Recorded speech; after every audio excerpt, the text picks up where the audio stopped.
Okay, okay, okay. I have clicked all the buttons. I've turned all the knobs. I've taken those sliders and set them to content. Today, gang, welcome to another episode of WhickTV, a cross-ideological space where we come together to talk about issues both political and cultural, from the silly to the serious. We had a great show yesterday talking about D&D, and today we're going to be going back into the cultural politics. Everyone's been watching. Everyone's been watching the campus protests over the last couple weeks. We've seen various types of protests goes on. We've seen various responses from the faculty and administration. We've seen various responses from the various police forces that have been called in to either keep order, break up the protest, etc. I made a tweet about a week ago now.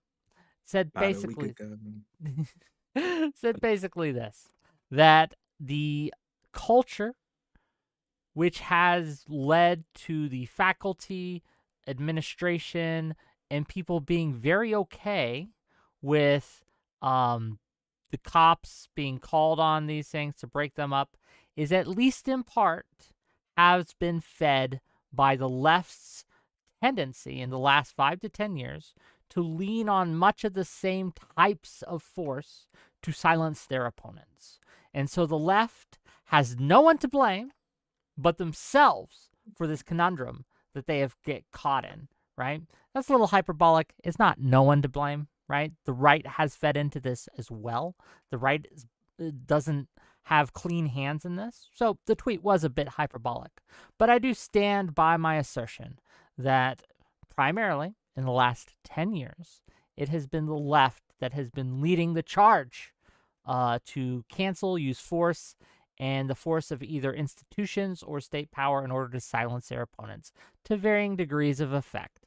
But that's my stance. That's my statement. We'll get into it. We have some great people here to talk with us today.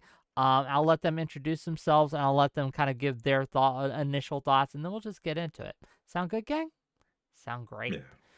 We're going to pass it to Cypher first, and we're going to give it to Rashad. Cypher, go ahead.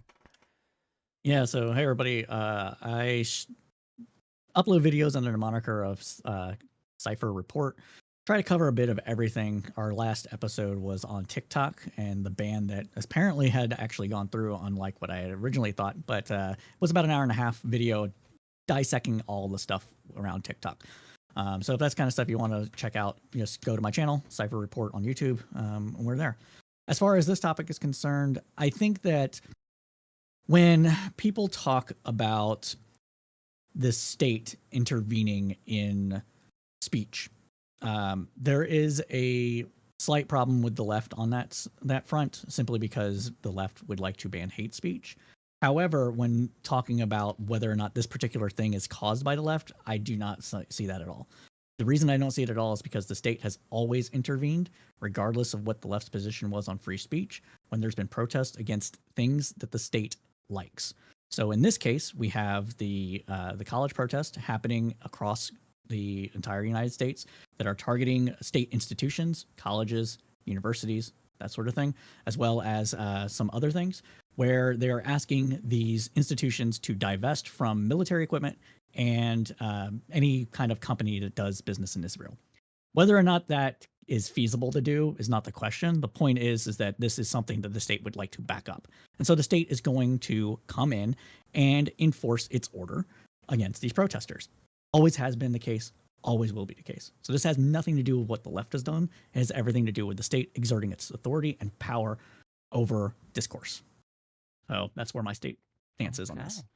We will get into it as we go. Rashad, go ahead. Yeah, I disagree. I think that it's more than just what the state wants. I think that there has been about maybe a decades long buildup of a culture on college campuses that is very much adverse to freedom of speech and freedom of expression as it pertains to problems that students or maybe even the governing body of the school does not like. And I think that it's not necessarily fair to exclude this when we've seen so many different events be disrupted by students all across the country, mostly based around conservative speakers. We've seen a significant increase in students who are against freedom of speech on college campuses. And this has been going on for about maybe a decade. And I have a hard time imagining how it's possible that these schools have not acclimated to the demands of the students. The students have been learning this stuff from the schools themselves. It is a bit impossible to separate the culture, the climate that's been built on these campuses. I think what's happened is that the students have breached an issue that the governing body of the school obviously doesn't want them to breach. This is a simple case of, I guess, lepers ate my face, where we have a situation where students and the governing body of the school have of schools all around the nation have built this culture of you can't say this, you can't say that, don't bring this kind of speaker here, don't bring this kind of speaker there. And now an issue. I mean, we could look at it like a great example would be the Daily Wire. That's a much different situation, but companies or schools build a culture of what can or can't be said, and then someone breaches a specific topic or whatever the case might be, and then they're rejected. The only different situation here is that the students have always agreed with censorship, always agreed with an exclusion of free thought, generally speaking, and now they've breached an issue where they're on the losing side, and they're finding out that, yeah, building a culture of shutting down dissent has long-term consequences. Okay, well, thanks for being here. And gang, if you're sitting in your chair or on your couch, or you're watching this on your TV, and you're like, wait a minute, why is there only one guy on Cypher's side? It's because he specifically requested it. I would have preferred him to bring a partner, but he decided not to. And so, you know what? We're just gonna go on with it, and we're gonna get it done.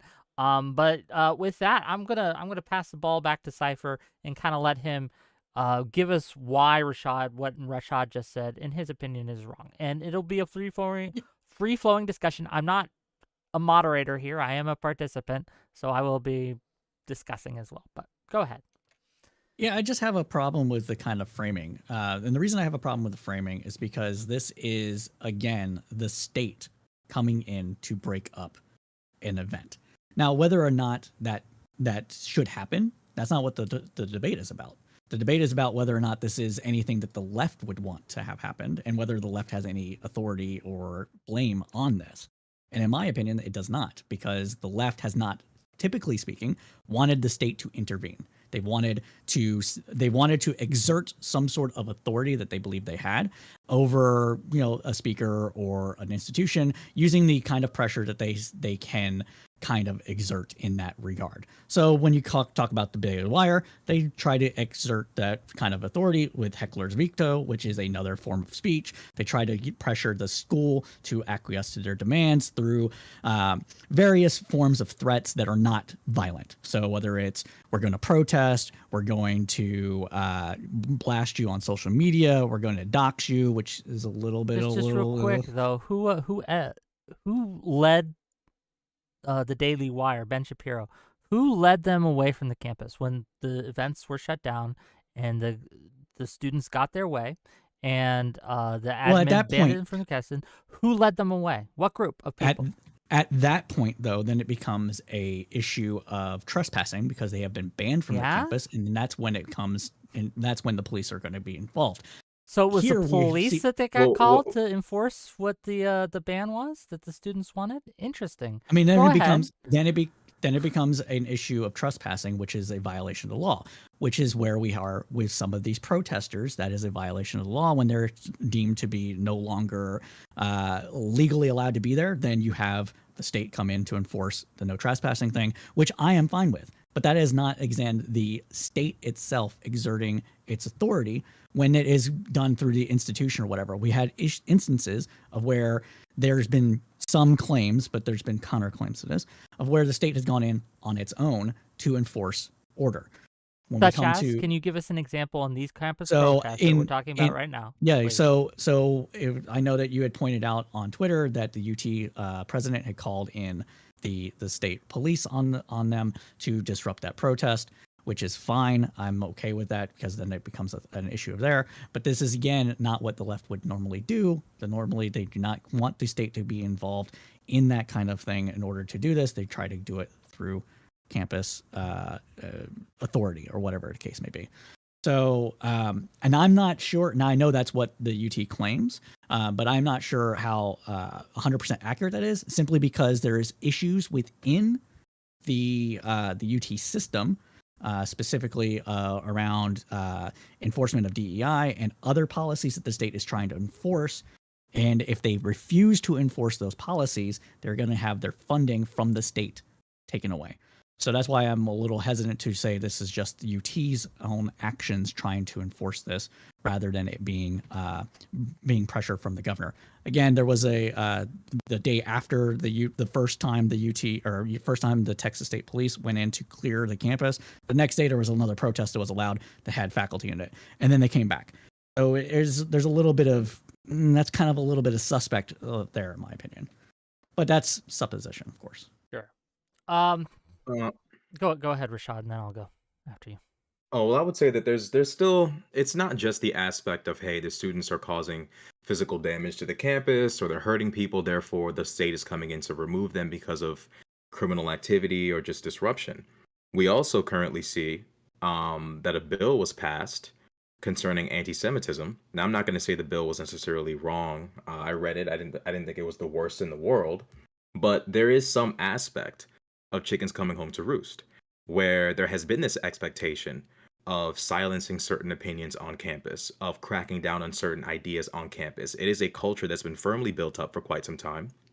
And I think that it's not just an aspect of, hey, you're destroying the campus, you need to leave. It's also an aspect of, hey, what you're preaching and what you're saying on this campus needs to be curtailed and controlled. And we're going to pass a bill to make sure we can make that happen. So it's not just the aspect of law enforcement physically removing kids because they're destroying stuff or beating people's ass or threatening people, which is happening, but it's also because there has been a decision made on both sides. Yeah, on both sides, but we know I think we can kind of guess which side is more than likely the source of the majority of the violence. Well, in one, I didn't want to derail this too much, but I just wanted to point out in a couple of the instances. Yeah, I'm sorry. Just in a couple of instances, it actually was found out that the person that said like kill the XYZ were actually pro-Israeli protesters trying to create dissent. No doubt. The I'll just cede that to you. Absolutely, immediately. Like I said, I don't want to derail. But this is important to point out. Like, I don't know if I'm sure you did, but you saw the brawl, for lack of a better term, between the pro-Israeli and pro-Palestinian protesters the other night. That was horrific. That was a situation where the police absolutely should have been involved, but they weren't, and that was a failure on the part of the campus and the part of the police and security there, as well as it was, again, even if the pro-Israeli protesters thought they were avenging the person who got beat up, which allegedly happened, right? There was a Jewish woman who allegedly got beat up, knocked unconscious, put in the hospital. Whether or not that actually happened is beside the point. Vigilante justice is just never okay. But yeah, I just wanted to make sure that was pointed out. But I want to kind of like retie this back to kind of my thesis statement here. And my thesis statement here is that the reason that the administration has been so quick, or one of the reasons, it's not the sole reason, but one of the major factors of why the administrations have been so quick to call in the police and other security apparatuses to enforce these things, which is a remarkable change from how they've handled it in the past, right? It's a remarkable change from how they handled it in the past, even 5 years ago, or even last year. Last year, they had a sit-in at Harvard campus. The administration brought snacks. They catered that shit. They brought in burritos. Okay? This is a remarkable change of how these things. And one of those reasons is because of the culture that has been building and building and building for the last 10 years or so, where it's okay to silence our enemies through any means necessary. We have a rash of people who have been physically attacked. Punch a Nazi in the face was a meme for a while, right? There are people talking about how it's okay to punch a TERF and things like that. This has been a normalized thing. And so now that it's normalized, we have the administration and other portions of the left, using it against the left as well as the right just coming in, and the right's not innocent in this. The right coming in to use it as well to try to enforce their views. But one of the main enabling factors has been the culture. And that it's all downstream of culture, right? The laws, the mores, the norms, it's all downstream of culture. But go ahead. Is it my turn? Sorry, I just If making it, sure. look, we're just talking, man. It's just Sure. I just don't want to. I don't want to take time from Rashad here. So, and I did interrupt you. So, apologize. Oh, you're fine. Yeah, I think. So I'm having a really hard time with this, not because you're not making good points, but because I think that we have to take into account how this particular issue that we are seeing has a particular nexus with where the state is, money interest, school universities, the culture at large, the kind of people that have attended these universities in the past, and how that is intersecting with what they would normally want to do when it comes to anything like this. So if this was a BLM protest, there'd probably be nobody saying anything, right? We had BLM protest, we had, a counter protest for BLM. At some college universities, there wasn't this overwhelming use of police force in order to clear these, even though there was sections of campuses being occupied, quote unquote. We had a similar thing happen during the Iraq War. We had similar things happen. And if we want to go back to the 70s, the police were called in, but that was again the state enforcing its own stuff. The 60s, the 60s they had bombs on campus and were blowing up buildings. Like the 60s that's why I said it's a whole different thing, and I don't think that we should be making comparisons to the anti-war protest of the 60s and 70s. I think it is apropos to make the similar things for anti-apartheid protests that happened in the 80s, where similar tactics were being used, occupying buildings and that sort of thing. It really seems to be that what the issue at play here is what the students are asking and why they are asking it, rather than it being any of the actions the students are actually taking for the most part. Well, now you start breaking into buildings and you start doing stuff, of course the police are going to get called on you, right? But just protesting, just occupying a quad of campus, I think there's some legitimate reasons to be like, is this really what we're going to do here? Like, we haven't done this in the past. What's different? And I think it's not the fact that there's been 20 years or so of buildup of anti-free speech, because again, we had anti-Trump protests, we had BLM protests, we had all these things that were happening over the last 10 years. And now suddenly, when people are trying to hold Israel to account, trying to make the colleges and universities take their giant regress of what's the term, their funds, the hedge funds. Well, I mean, they are invested in hedge funds, but the endowments, that's what the word was. We're going to try to targeting the endowments, and that is money. Not only that, it's a lot of people that are there's the anti-Semitism aspect of it, whether it's true or not. That's in the air, right? That I don't think would be necessarily available in other protests.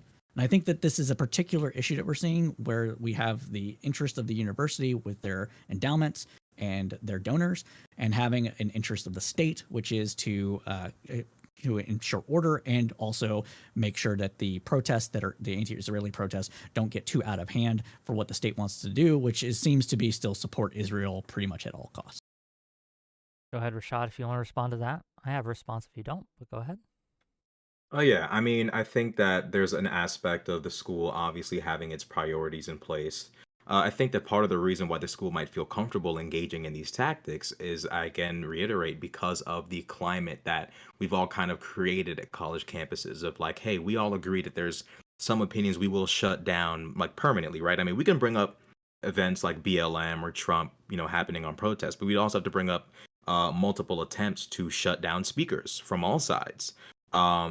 Apparently, Norman Finkelstein at one point was prevented from showing up to a campus. From 1998 through 2013, students and student groups were involved in 171 deplatforming attempts, an average of 11 per year. Deplatforming attempts involving students and or student groups during this time period peaked at 22 in 2009, in contrast to just one deplatforming attempt involving students and occurring in 1998 and one occurring in 1999. If you want me to send you the link, I can. No, it's fine. Yeah, generally speaking, there's been a significant increase in a culture on college campuses of, hey, we don't like this particular thing. We're going to go out of our way to make sure this person cannot espouse their views at all. And I think that we can bring up cases of, BLM protests happening on campus. We can bring up cases of I'm not aware of any Trump rallies happening on the campus, but I'm sure they probably happened before. I meant Um, just Trump and protest and then counter protest to those kind of things, just in general, okay, not pro Trump, just for okay. clarity.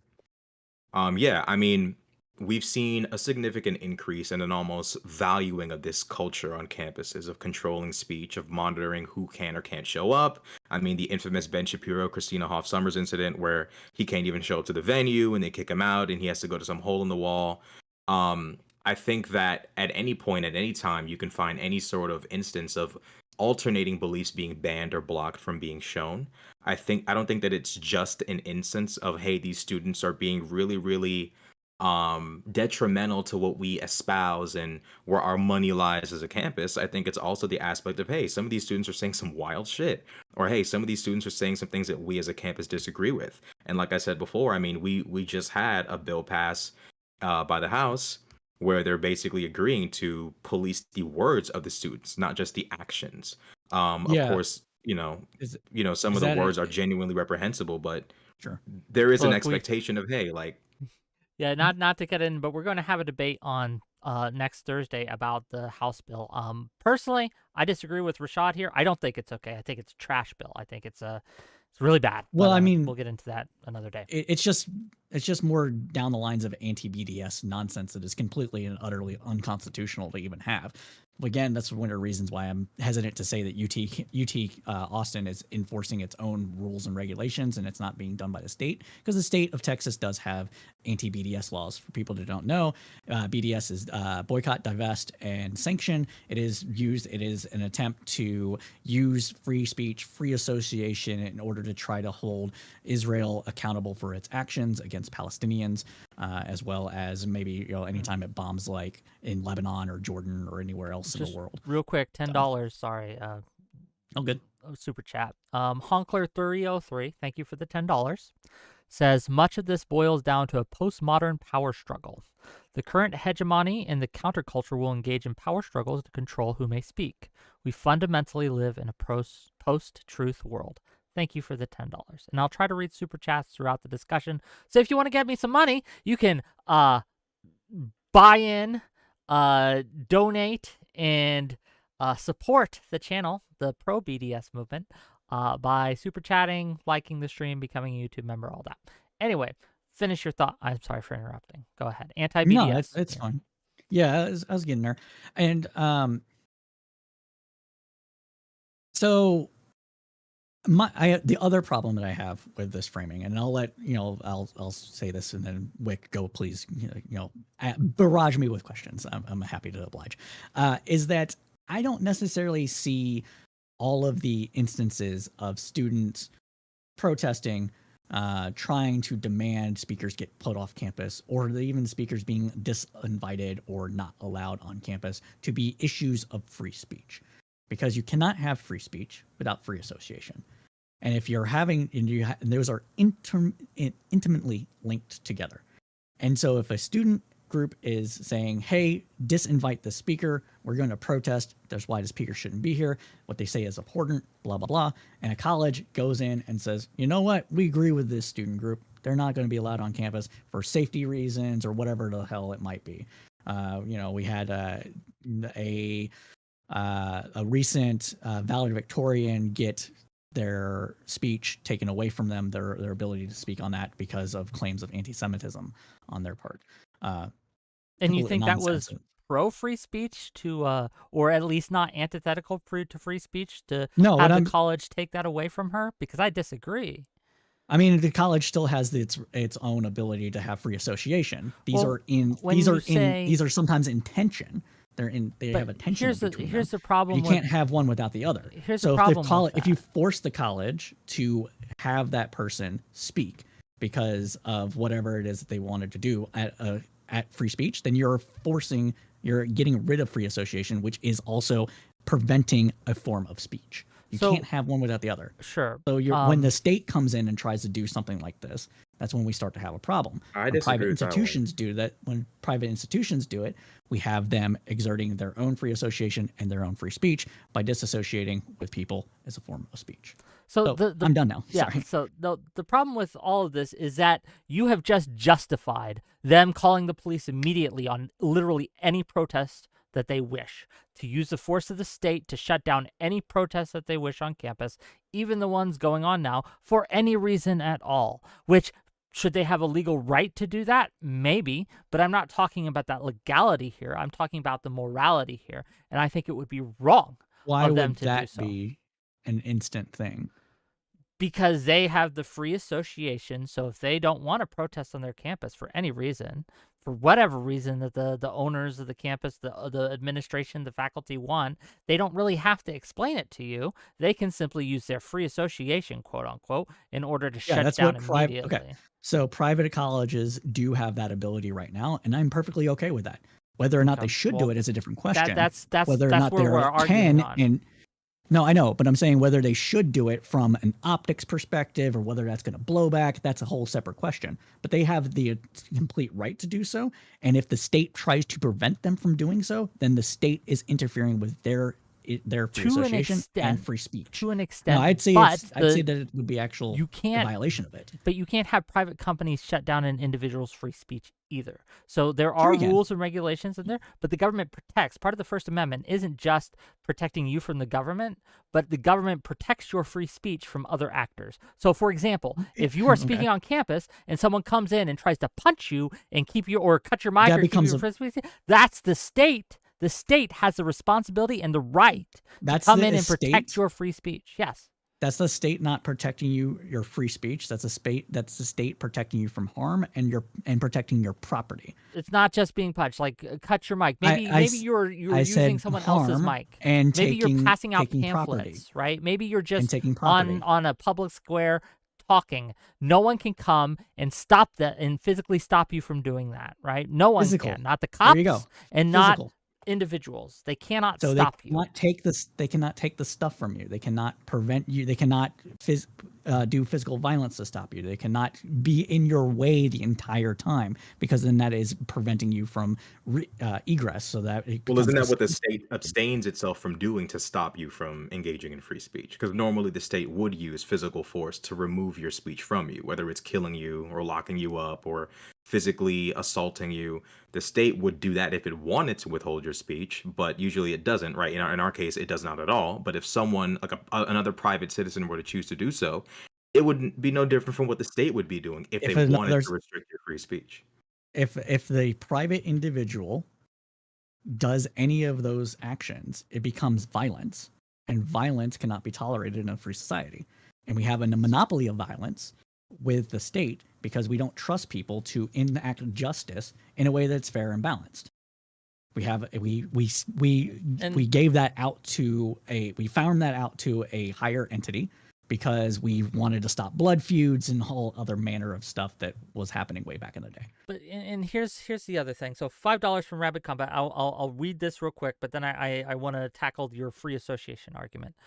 So Rabid Wombat for $5. So it's protesters sell the idea of safety issues like the mafia sells insurance to store owners. There was no safety issue until that they created it.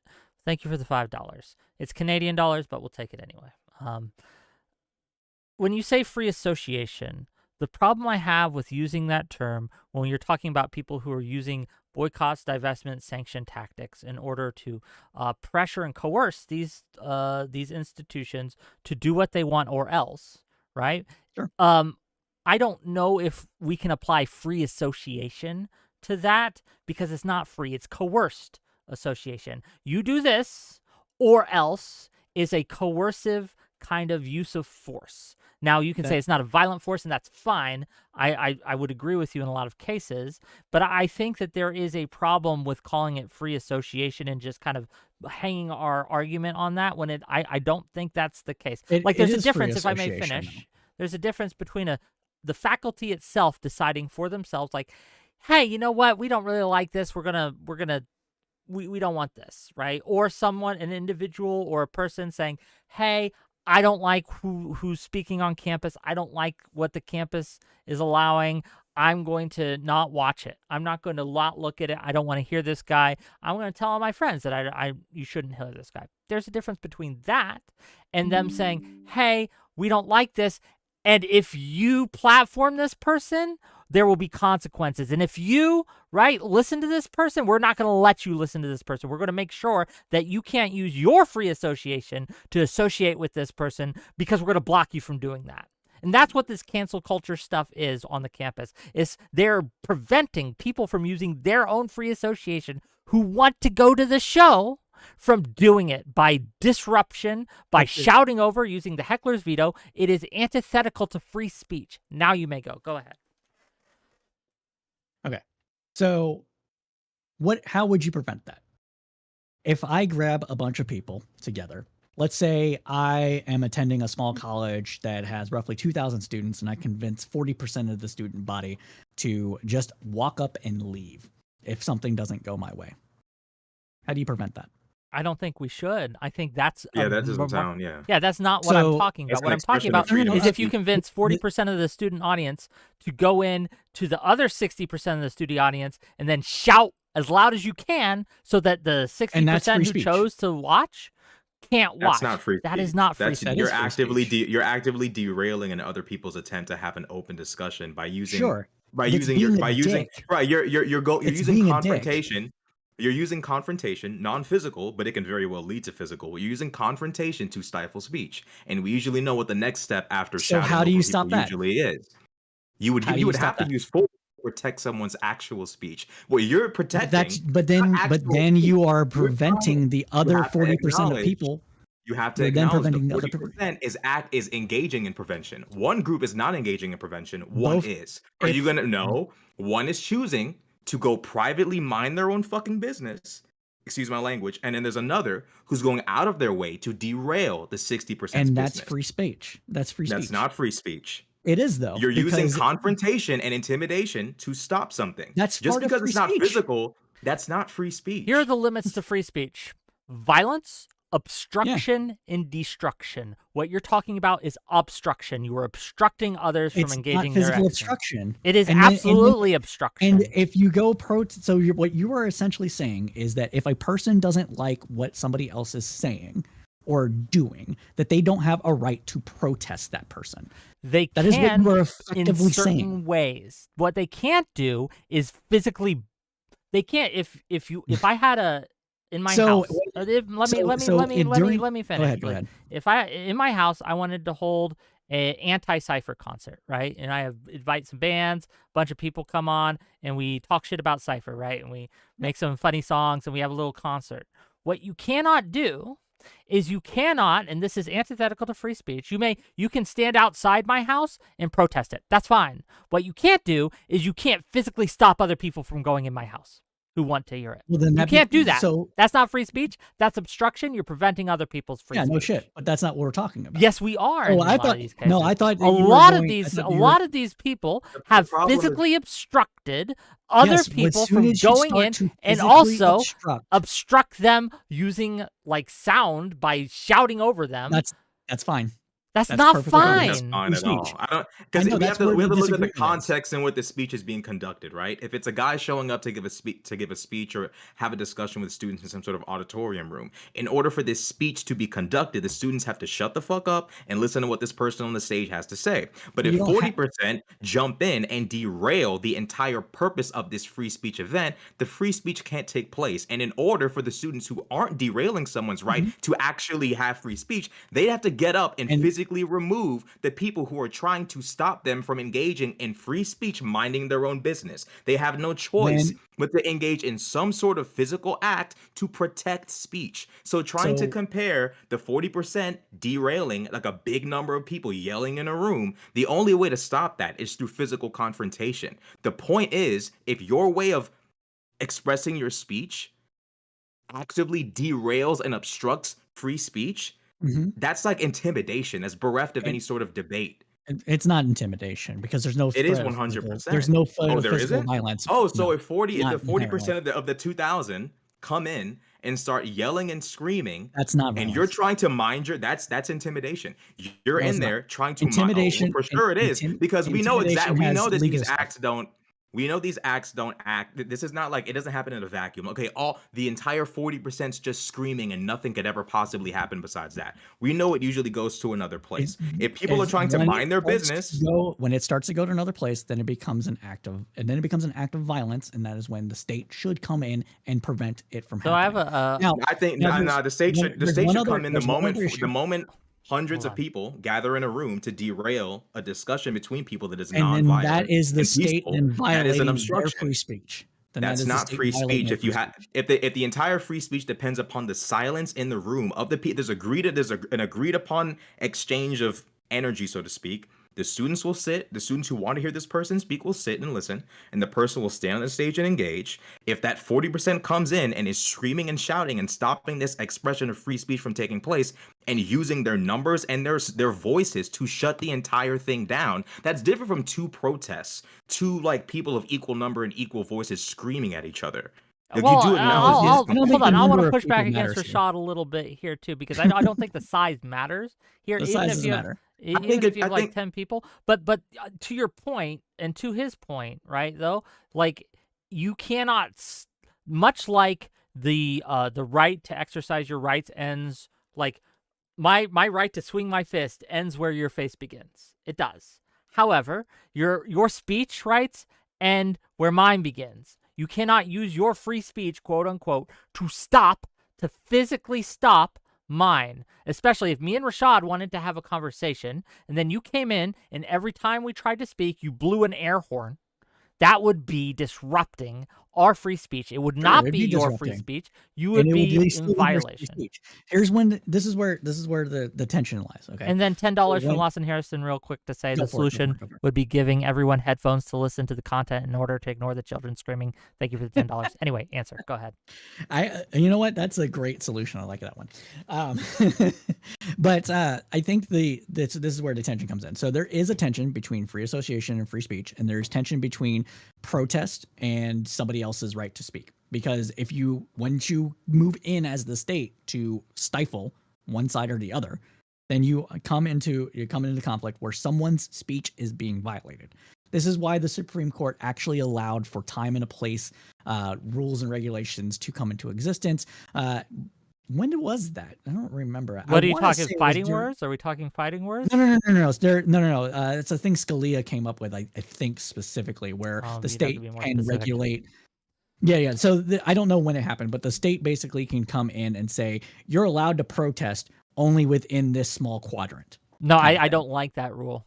We don't like that, right? Because it can be completely and done arbitrarily to the point where the state has, especially in places like Florida, right, where they have very antithetical to the First Amendment laws that they've been passing. I agree. I 100% agree.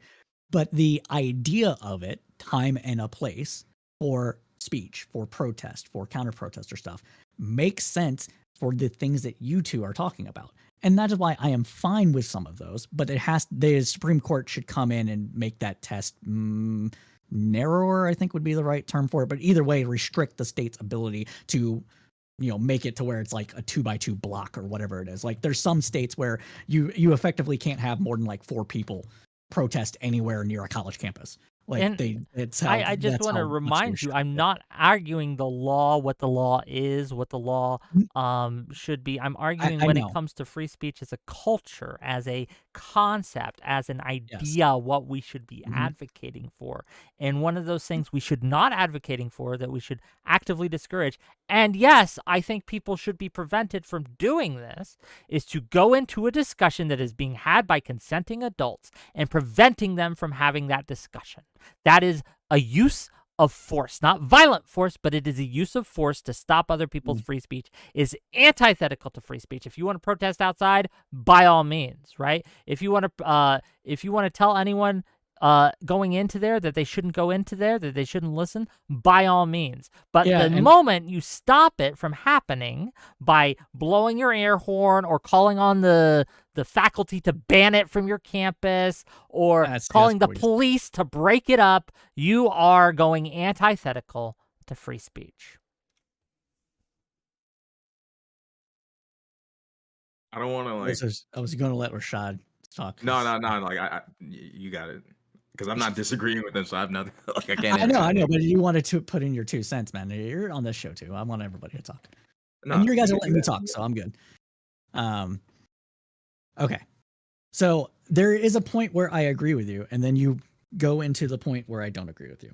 So protest outside, great. That's fine. I think that, time and a place, that's where time and a place comes in, right? I think that, but there are going to be people that have your side of this that are going to be against even that, right? Even Argue with outside them. the building. Argue No, I with know. them. I'm not them. I'm saying that, but I know. But I'm saying though that both of those instances would be free speech. One makes you more of an asshole than the other one, but it's still the exercise is free speech until such a time where you violate someone's property rights, which can also be trespassing, which I think that would actually alleviate not this entire thing, but I think the trespassing thing, they could make it to where that, the time and the place, like this event is closed off from you counter protesting inside the event, go away. That would be completely fine because they're not being prevented from doing the protest. They're just being prevented from doing it right there. And that would be them still being allowed to do it. My whole thesis. And I think that's the way it should go. Again, I just want to bring this back because the whole. No, I know that. Well, just again, the whole thesis statement is that the left, specifically over the last 5 to 10 years, has been using these tactics to basically make it illegal to have certain points of view on the campus, right? They have advocated for hate speech laws to be put into campus specifically and wider variety. They have advocated for certain viewpoints to be banned from campus and certain speakers to be banned from campus. Again, to be made illegal to say those things and for those people to express those views. And I think that this culture that they have built chickens are coming home to roost. Right. Yeah, and now we have this situation where it's being used against them, and they have, again, it's a problem. But respond, and then I want Rashad to go. Go ahead. I don't think that like I said, I don't think that this particular thing that's happening on college campuses right now has anything to do with what the left has been advocating for at all. This is just more of the same kind of stuff that states have been passing and trying to do for the last 20 years, well, maybe 15. I don't know when the first anti-BDS laws came into existence. It's certainly not because of political correctness or hate speech laws or anything like that. Because again, when it comes to any kind of other kind of thing that exists, even famous example, that one guy, his last name starts with an H. He founded the Pitchfork. Yeah, I know. It have to be the famous example. That one guy who has a name that starts with an H. Okay, hold on. I'll I look don't up the know. name. I know. I'll look up the name. But he tried to start the White Student Union. Do you know who I'm talking about now? Vaguely remember this. Yeah, okay. Vaguely remember. So this was like in 2010. Yeah, it's a while ago. It was a while ago, right? But he ended up, becoming a person in Charlottesville. He ended up starting to lead a group that was this racist, like, workers' party thing with a pitchfork that was just, the Nazi symbol just in the shape of a pitchfork was basically the tongue-in-cheek thing there, because he's a racist piece of shit. But anyways, when that was going on, there wasn't anybody saying, no, you can't do this. No, you can't fucking stop this. Like, there wasn't any attempt to stop it. It just wasn't successful where he was trying to do it at. And I don't think. Yeah, back in 2010, we had a much less of this cancel culture going on. You are correct. No one tried to stop it back then. But when we were talking about events that people have tried to use force to stop, that has has been a huge rise in it in the last since 2013. But demanding colleges adhere to a certain code, maybe their own code of ethics that already exist, or adding hate speech laws to it, or whatever else, is just the protesters or the people trying to do this, trying to use their free speech to change policy. And when the campus does it, it is just the campus enforcing its own rules, regulations, whatever you want to call it. It's not making it illegal, because I don't like the terminology. I understand where you're coming from. I wish. It is illegal on campus to do, because if they do it on campus, the cops will be called and they will be escorted away. That's illegal. To I me, mean, right? even It beyond the becomes price of jail. what makes it illegal is the trespassing part of it, not the speech content part of it. So that's why I don't want to call it illegal, because the college campus doesn't have the ability to actually like make the speech itself illegal. It's Yes, not the they speech that's in do. question. Illegal on campus, on their campus. Yes, they do. You just argued for free association. Yes, they do. Yes, I but can make it illegal to okay, say certain words on my stream. I'm not gonna. I got it. I'm not Yeah. going to quibble about the terminology because I know what you're talking about. It just rubs me the wrong way to call it illegal. That's all I'm saying. But where was I? Yeah. So, anyways, I'm done. I lost my train of thought. Sorry, Rashad, go ahead. Oh, yeah, I think even outside the context of getting arrested and going to jail, I think, we do have to talk about the fact that it just has a negative impact on how campuses operate in the future. I mean, there's a pretty good chance that even in the absence of people getting their asses kicked and clotheslined and stomped out at these protests and these events, even just the statements being made. I mean, I hate to keep bringing this up because I'm sounding like a broken record, but that bill, it's so obvious that this shit is it's had an effect that the House is like, yeah, like we're gonna get really specific on what you specifically can or can't say Yeah, but about Israel, about Jewish people in relation to Israel, about Jewish people in yeah. relation to Jesus, excuse me. I think that Mm-hmm. the fact that the House at a time like this, when everyone's watching almost every single move they make, Sure. every bill they pass, felt comfortable, like, saying we're going to pass this. I think that They there always has to were, be though. some level. There, it was in circulation for quite some time, but it's now currently going forward for obvious Look, reasons. yeah, just But I think that if I may, and like you keep saying this, I'm sorry to interrupt, Rashad, but no, it's like, fine. yes, people have always tried this. There has been a push to try this for a long, long time, much before any of us, right? Even before I was born, right? There've been people who tried to do this, but there's a reason that it's successful now, and it wasn't Yeah, it's successful because it's 10 to against 20 Israel. years ago. That's why. It has But no. go I ahead, don't think it Rashad, has anything. finish. Well, I mean, like, we can bring up so many instances of other forms of speech being shut down. I mean, we bring up the fact that Yeah, students shut can down, go but out of not the their way. law. Not by the force of law where Congress is enacting it, not by the states enacting some sort of law that actually makes it illegal to speak. And just in a basic and free association, just a basic fashion. I think that the Well, I think example that's that been you're using enabled is by the culture. fine. Okay. I think what you're saying is fine, but I don't think it has anything to do with the last 10 years of political correctness, cancel culture, or anything else like that. It is because it is targeting Israel. Same reason why the BDS movement has, but there's like 10 or so states that have anti-BDS laws that started to pass way before cancel culture was even a term that was in vogue. We're talking going back to like 2013, 2014 or so, when it was nascent online. It was like, I'm going to cancel you, is when we're talking about online stuff, where we had Ben Shapiro sometimes like not allowed to speak on campus, but the idea that it wasn't like prolific. It was happening in like some places in like some private universities that had all the news media paying attention to them, similar to how everybody's paying attention to Columbia right now because a bunch of journalists went to fucking Columbia, so we all have to hear about it. But like it's because it's targeting Israel, and that is I where think it's more than there just it's is targeting Israel. I mean, no. can we think of another scenario with this much ethnic tension? I mean, not even the BLM shit came this close. And the reason why I would No, say that is I would. because we just haven't seen white and black students go at it the way we're looking at Jewish and Anyone Muslim, else? who most of them aren't even Arab. Jewish and Muslim students, Yeah, the level of tension between these two, I don't think we've seen it in quite some time. I mean, we I can think look that back to there the was 60s and I think 70s, there but was about that much there wasn't. I wouldn't say outright brawls happened with this, but I think that we did see this kind of level of tension with the BLM protest, especially from conservative areas. We had the entire protest. We had somebody killed. Heather Heyer was killed during the Charlottesville protest. She was ran over by that one guy. There's been beatings between different various groups in an ethnic way that was being but done. there is a difference between the two, right? I mean, this seems to be an I would say ongoing that there's almost campaign. Like, this I doesn't would seem to say that have an there end is in sight. No, yeah, the end in sight is whenever Israel either finally wins its war of whatever you want to call this, or the United States stops funding Israel. That's what it boils down to.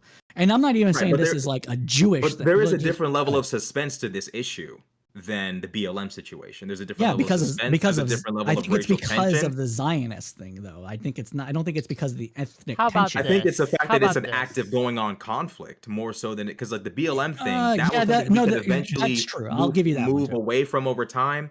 But this is an ongoing conflict that's Yeah, starting to because stir up they're emotions and yeah, sure, tensions, and true. I And just I don't think see this going. Like I think you the racial tension between the Jews and not even most of these Muslims aren't even Arab or Palestinian, but well, this I like wouldn't even almost say they're mostly ethno-religious Muslims. tension. Well, it's a significant amount of Muslim students and students of multiple backgrounds coming together, but it is very racially and religiously charged in a I way think that yeah. okay. No, you're not. I'm not saying that you're like entirely wrong. I think we just have different levels of where we're looking at it from it. And I think the reason for that, for me particularly, is not because this is even like a necessarily Jewish thing. I think this is between Christian Zionist and not religious, right wing Israelis coming together to try, or Israeli supporters coming together, whether they be Jewish or whatever. I don't think this has much to do with the ethnic tensions between Arabs or religious tensions between Muslims and Well, I Jewish. bring it up because of Yeah. the tension toward Jewish students, Here. kind of like the scapegoating of these. Mm. This is the manifestation of Let Israel that me we have in try. front of us. I think some of that Let me try I to think some of bridge that the tension is communication gap actually here. just one quick thing though. I think some of this tension is actually a bit overblown, and it's being done for a particular reason. Not saying that it's not happening.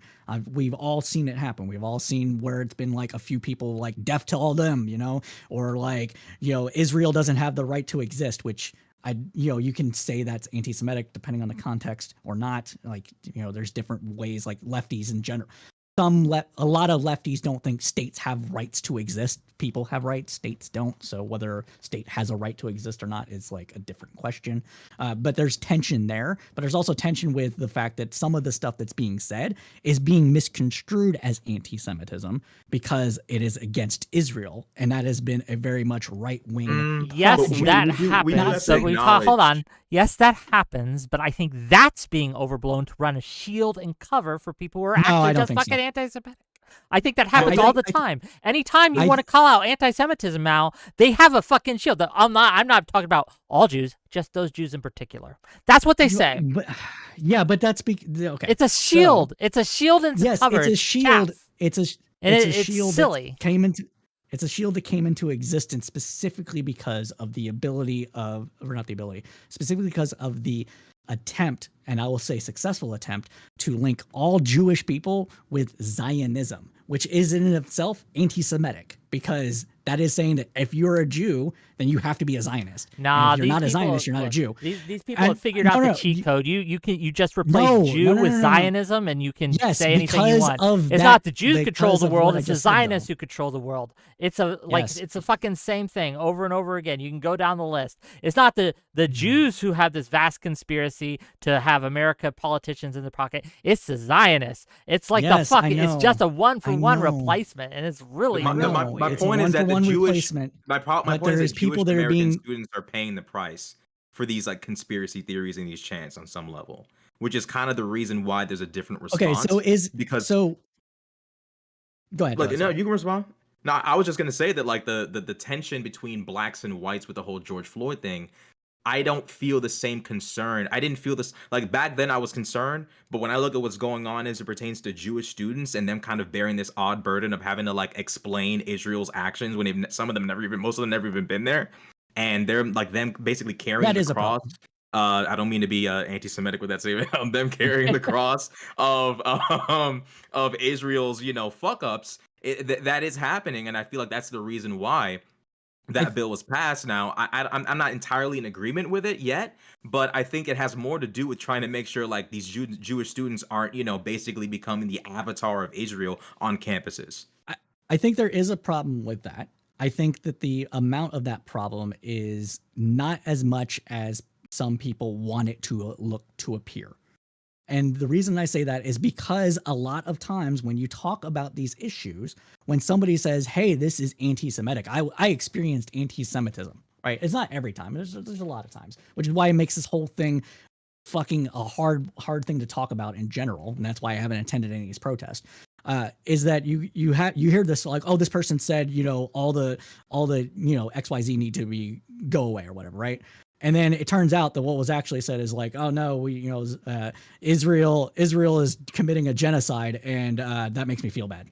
Like there's been instances of that I've directly seen, that I've been like privy to secondhand information, but like from people that were administrators in other schools and that sort of thing, people that were there on the ground that it was happening. This isn't to say that there isn't any kind of, this isn't to say there aren't Muslims or other people. We'll just say people in general, because it's not just Muslims that don't. Yeah, I don't like this. I don't like this.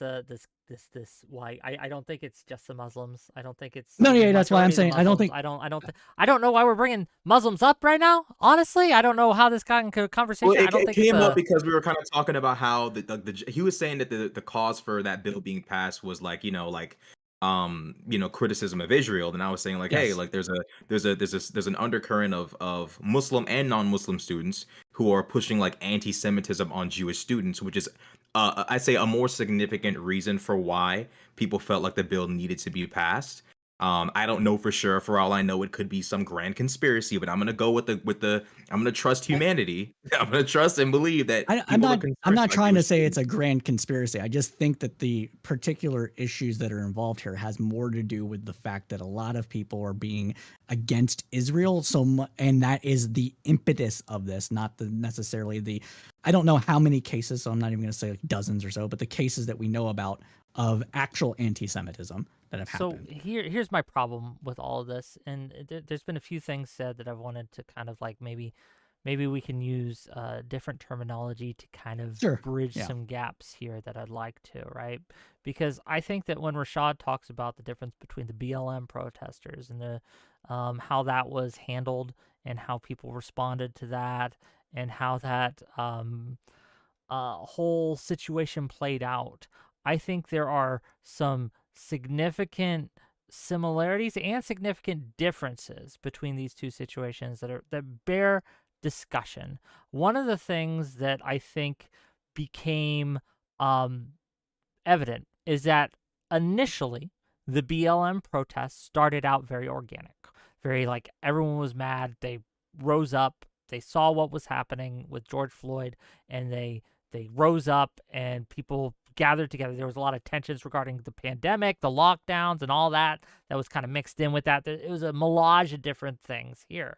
Whereas, again, with these college campus protests in particular, it hasn't been organic. It has been systemically organized by outside agitators and organizations in order to have this happen across America, all at relatively the same time. These aren't organic in the same way, and that we can point to different levels of people funding them. We can point to the arrests that happened in Columbia and how like 114 out of the 200 something arrests weren't even students there.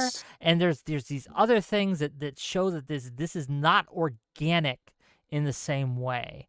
And there's a lot of outside influences that did not happen in the BLM till the very end. Which does hearken to the DHS's concerns, not saying that, they had the right to interfere, but the DHS did kind of warn like, hey, like we think there's a foreign, influence on this undercurrent of protest going on. There is some reason to believe that there is at least Qatari money being involved in this, which is part of the problem and why we talk about free speech and where the limits are and what these protests like. I said this on Twitter. I'll say this to you. I don't think the cops should have been called in all these cases that they have been. I think that the cops initially being called at the University of Texas was egregious. They hadn't done anything yet. They hadn't broken any rules yet. why call them now? Right?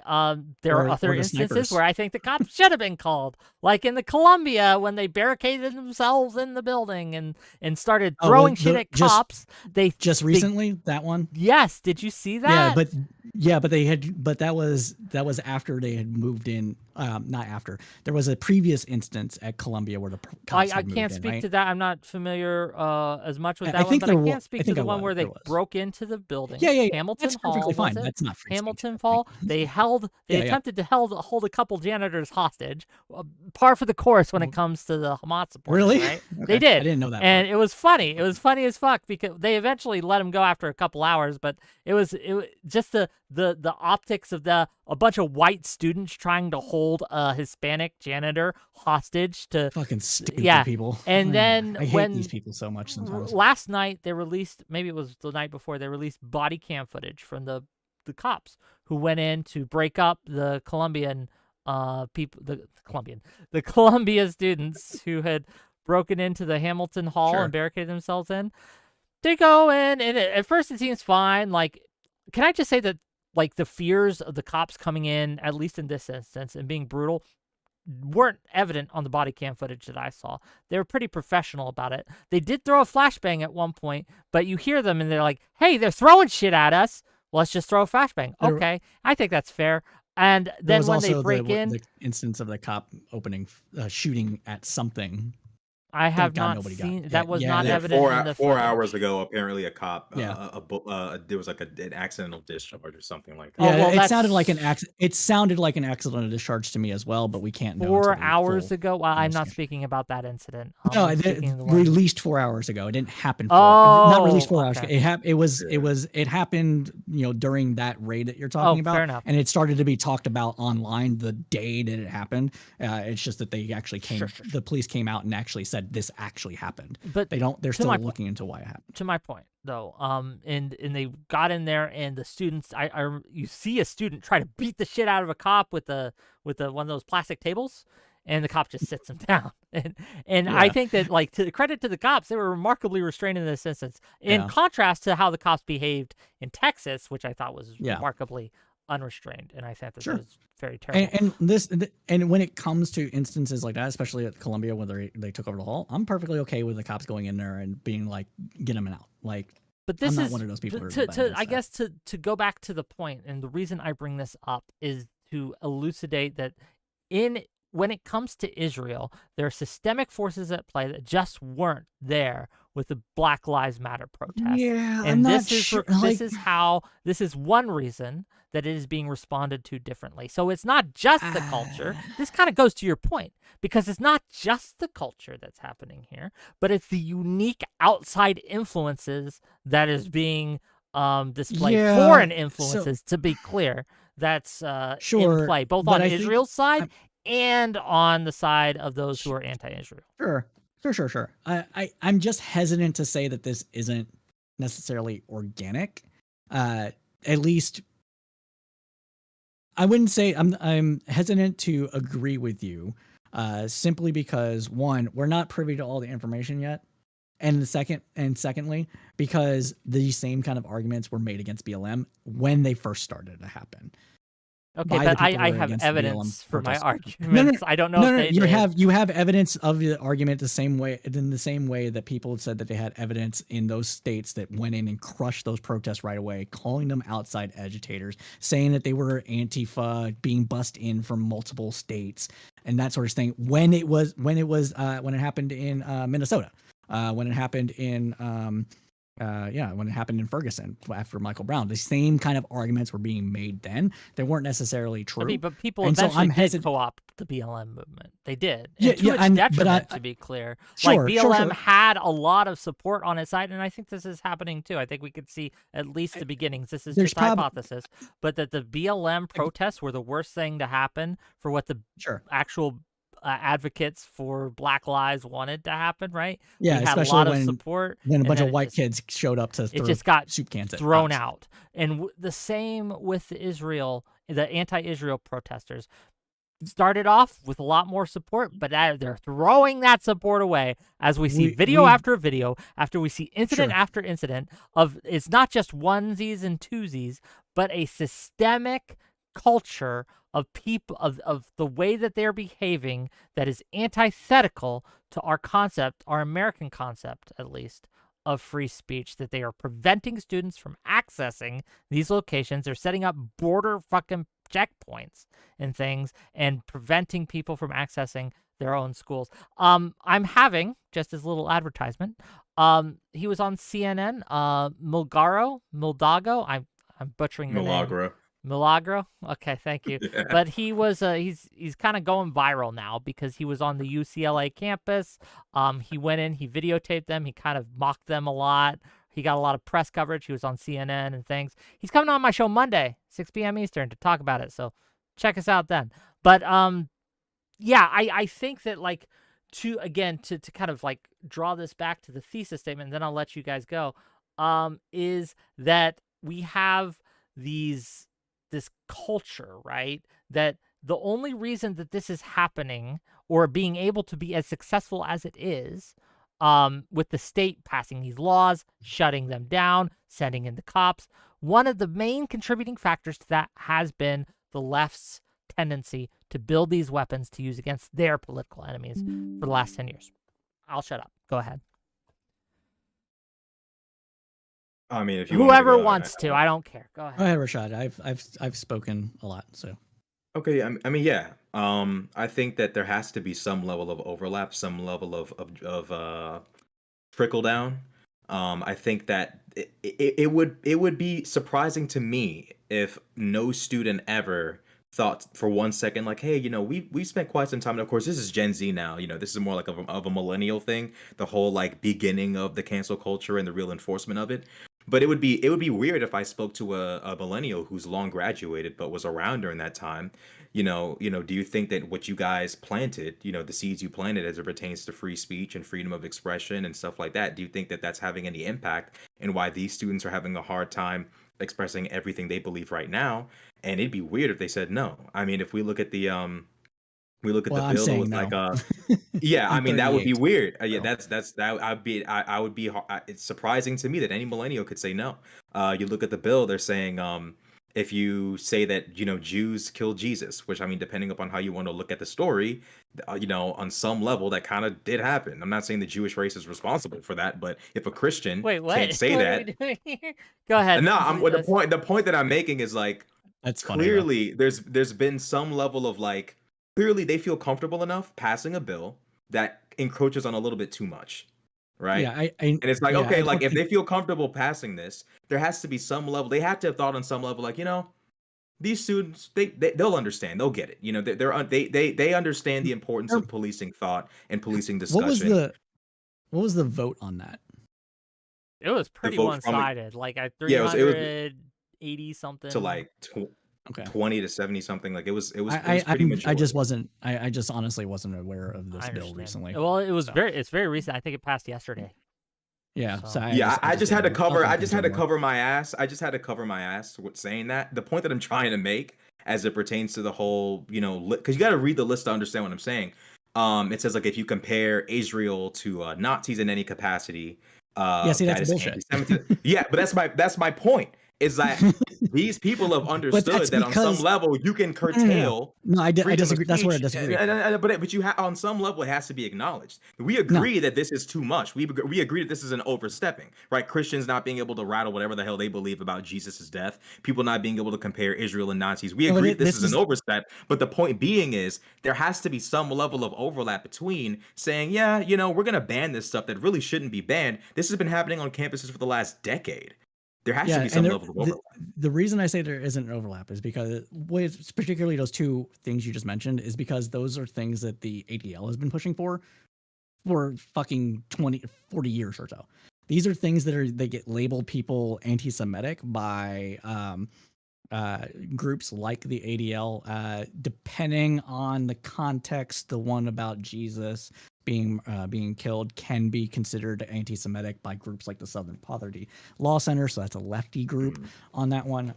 So there might be a little bit of overlap with that one. Again, I haven't read the bill, so I can't comment on the exact language.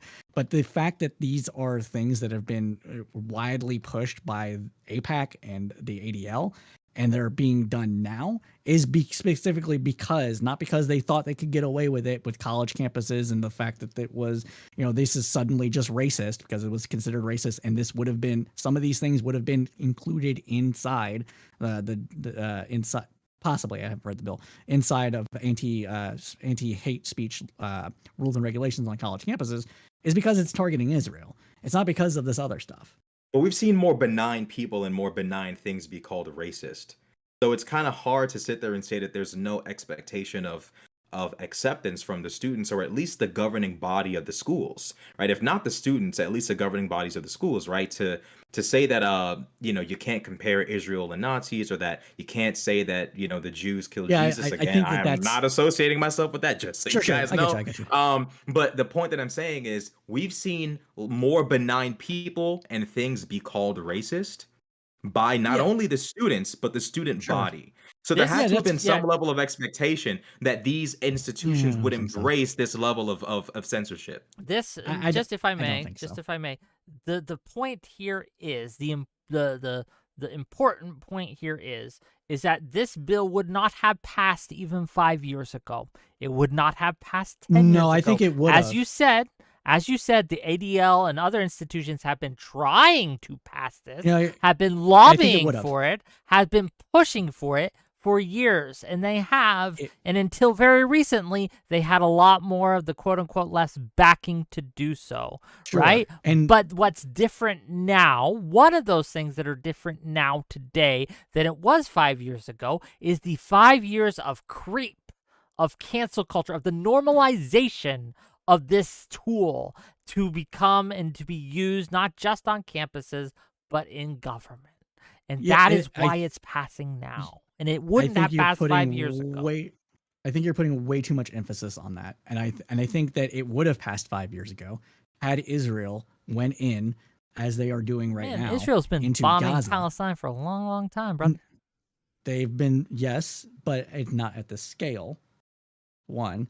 Two, there wasn't an expectation of Israel to actually invade Gaza as there is now. Three, there wasn't right-wing Israelis blocking food aid into Gaza. In fact, Bibi Netanyahu had allowed Qatar and other groups to fund Hamas, not blocking it, allowing more aid into Gaza for Hamas and the Gazans. Slightly getting rid of some economic restrictions that prevented Gazans from seeking employment in Israel. There's been a number of different things that were done that are completely different between then and now. And reason we're seeing these college campus protests now is maybe a little bit, maybe because of some of that outside money, like you guys were talking about. I'm not going to discount that, but it's largely because of the war that's going on. And that war, the expectation of the war, especially with what Israel has done in the last 4 years, with increasing settlements in the West Bank, not holding Israeli settlers accountable for murdering people. There have been 2 or 3 murders, high-profile ones, that have not been held accountable for it. There's been the increase of the use of the particular battalion that is made up of hard right-wing Israelis, religious group that's actually getting sanctioned by the Biden administration, being specifically used by Israel within the West Bank to enforce order in the West Bank, and has led to other issues. All of these things have culminated in people's expectations that Israel is going to go through and commit ethnic cleansing, essentially. And that's what the majority. If you asked them, a lot of the protesters there, and especially among the left ones that are there, they would probably say that is actually Israel. The expectation is they're expecting Israel to either engage in genocide right now, or at least ethnic cleansing. Well, I think there's also the expectation. There's also the fact that these students have a really unrealistic expectation. I think you acknowledge that, of course, Israel didn't have the impetus for the invasion that they're doing right now. But a lot of these students, I think it was mentioned in the bill, it was that they considered anti-Semitism to be the double standard of holding Israel to expectations that we wouldn't hold any other democratic state to. Long Which is, of course, considered that I don't the necessarily think is like I don't think that needs to be like I'm not really with that extreme shit. But the point being long, is yeah. it has to be acknowledged that these students, a lot of them, are holding Israel to an unrealistic expectation of how to conduct themselves on a geopolitical scale. Eh. If you ask a lot of them, what do you think Israel should have done after October 7th? Send in special forces, No, I think that cede would have been land, actually. all this dumb shit. You I think that think would have been a special good forces idea? actually would have been better.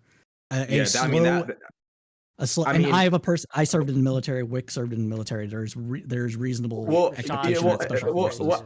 I would argue that it's also very dependent upon how And much a kid knows about this stuff because like and most obviously sending 20-year-olds aren't going to know shit. yeah, most Let's of them be aren't going to real. know, and it comes and it kind of lends to my point a little bit. Like of course, sending special forces into a highly urbanized area, you'll just keep replacing dead unit after dead unit after dead unit after dead unit. At some point, you'll have to It send in the depends. infantry. I don't know. I mean, It, at some point, I the mean, infantry will Israel have is to come able into play. to. Yeah, no. If we're talking about a full invasion, yes, but if we're talking Yeah, about going in and doing a capture mission, not Well, necessarily. they have We're to free talking the about going. hostages. This isn't something we don't have. We don't have to speculate on. We have evidence of this. Israel, I don't know if it's special forces, but raiding an area in Palestine in order to free. I think it was Palestine And in order to free they did it in hostages. Gaza, yeah. And you know what the people did? They protested it and said it was a war crime. Which one are you talking about? Every single time they've done, not the hospital one where they dressed up. I'm talking about that was one, bad. That yeah, was bad. Yeah. I'm not talking about the disguise one. I'm talking where they sent in to a neighborhood. They went in, they did battle with the people there to free the hostages, and they successfully did so, right? I would have to know the Okay, particulars. But here's the issue with that. No matter would say what those people are Israel dumb, does, given they what's call it a war crime and said they're doing genocide and ethnic cleansing. It does not matter. Israel could And any response.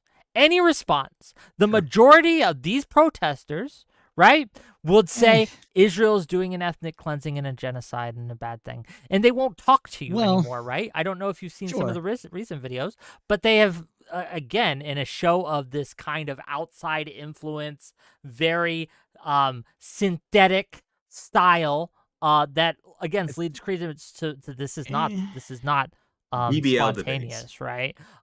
They have this message control where they won't talk, which again makes it even worse. Okay, so if I may finish, because there's a point here. I know you want to get in, and I promise you will. I've been letting you talk, but this is my problem as well. When we hear constant anti-Semitism, we know they know how to police speech. We know they know how to message control. They've done it. They're doing it. We could demonstrate them doing it. If someone had fucking said, oh, we should vote for Joe Biden, they'd be out on their ass and having to write an apology letter about how offensive they've been to the Palestinian people. They won't let the people, the protesters have been very, very good about not talking to outside influencers, outside, I don't know if you saw the Destiny tried to interview people. They wouldn't talk to him, right? Like there's constant. I mean, I wouldn't talk to Destiny either. He's a known entity. But there's others, right? That they simply do not.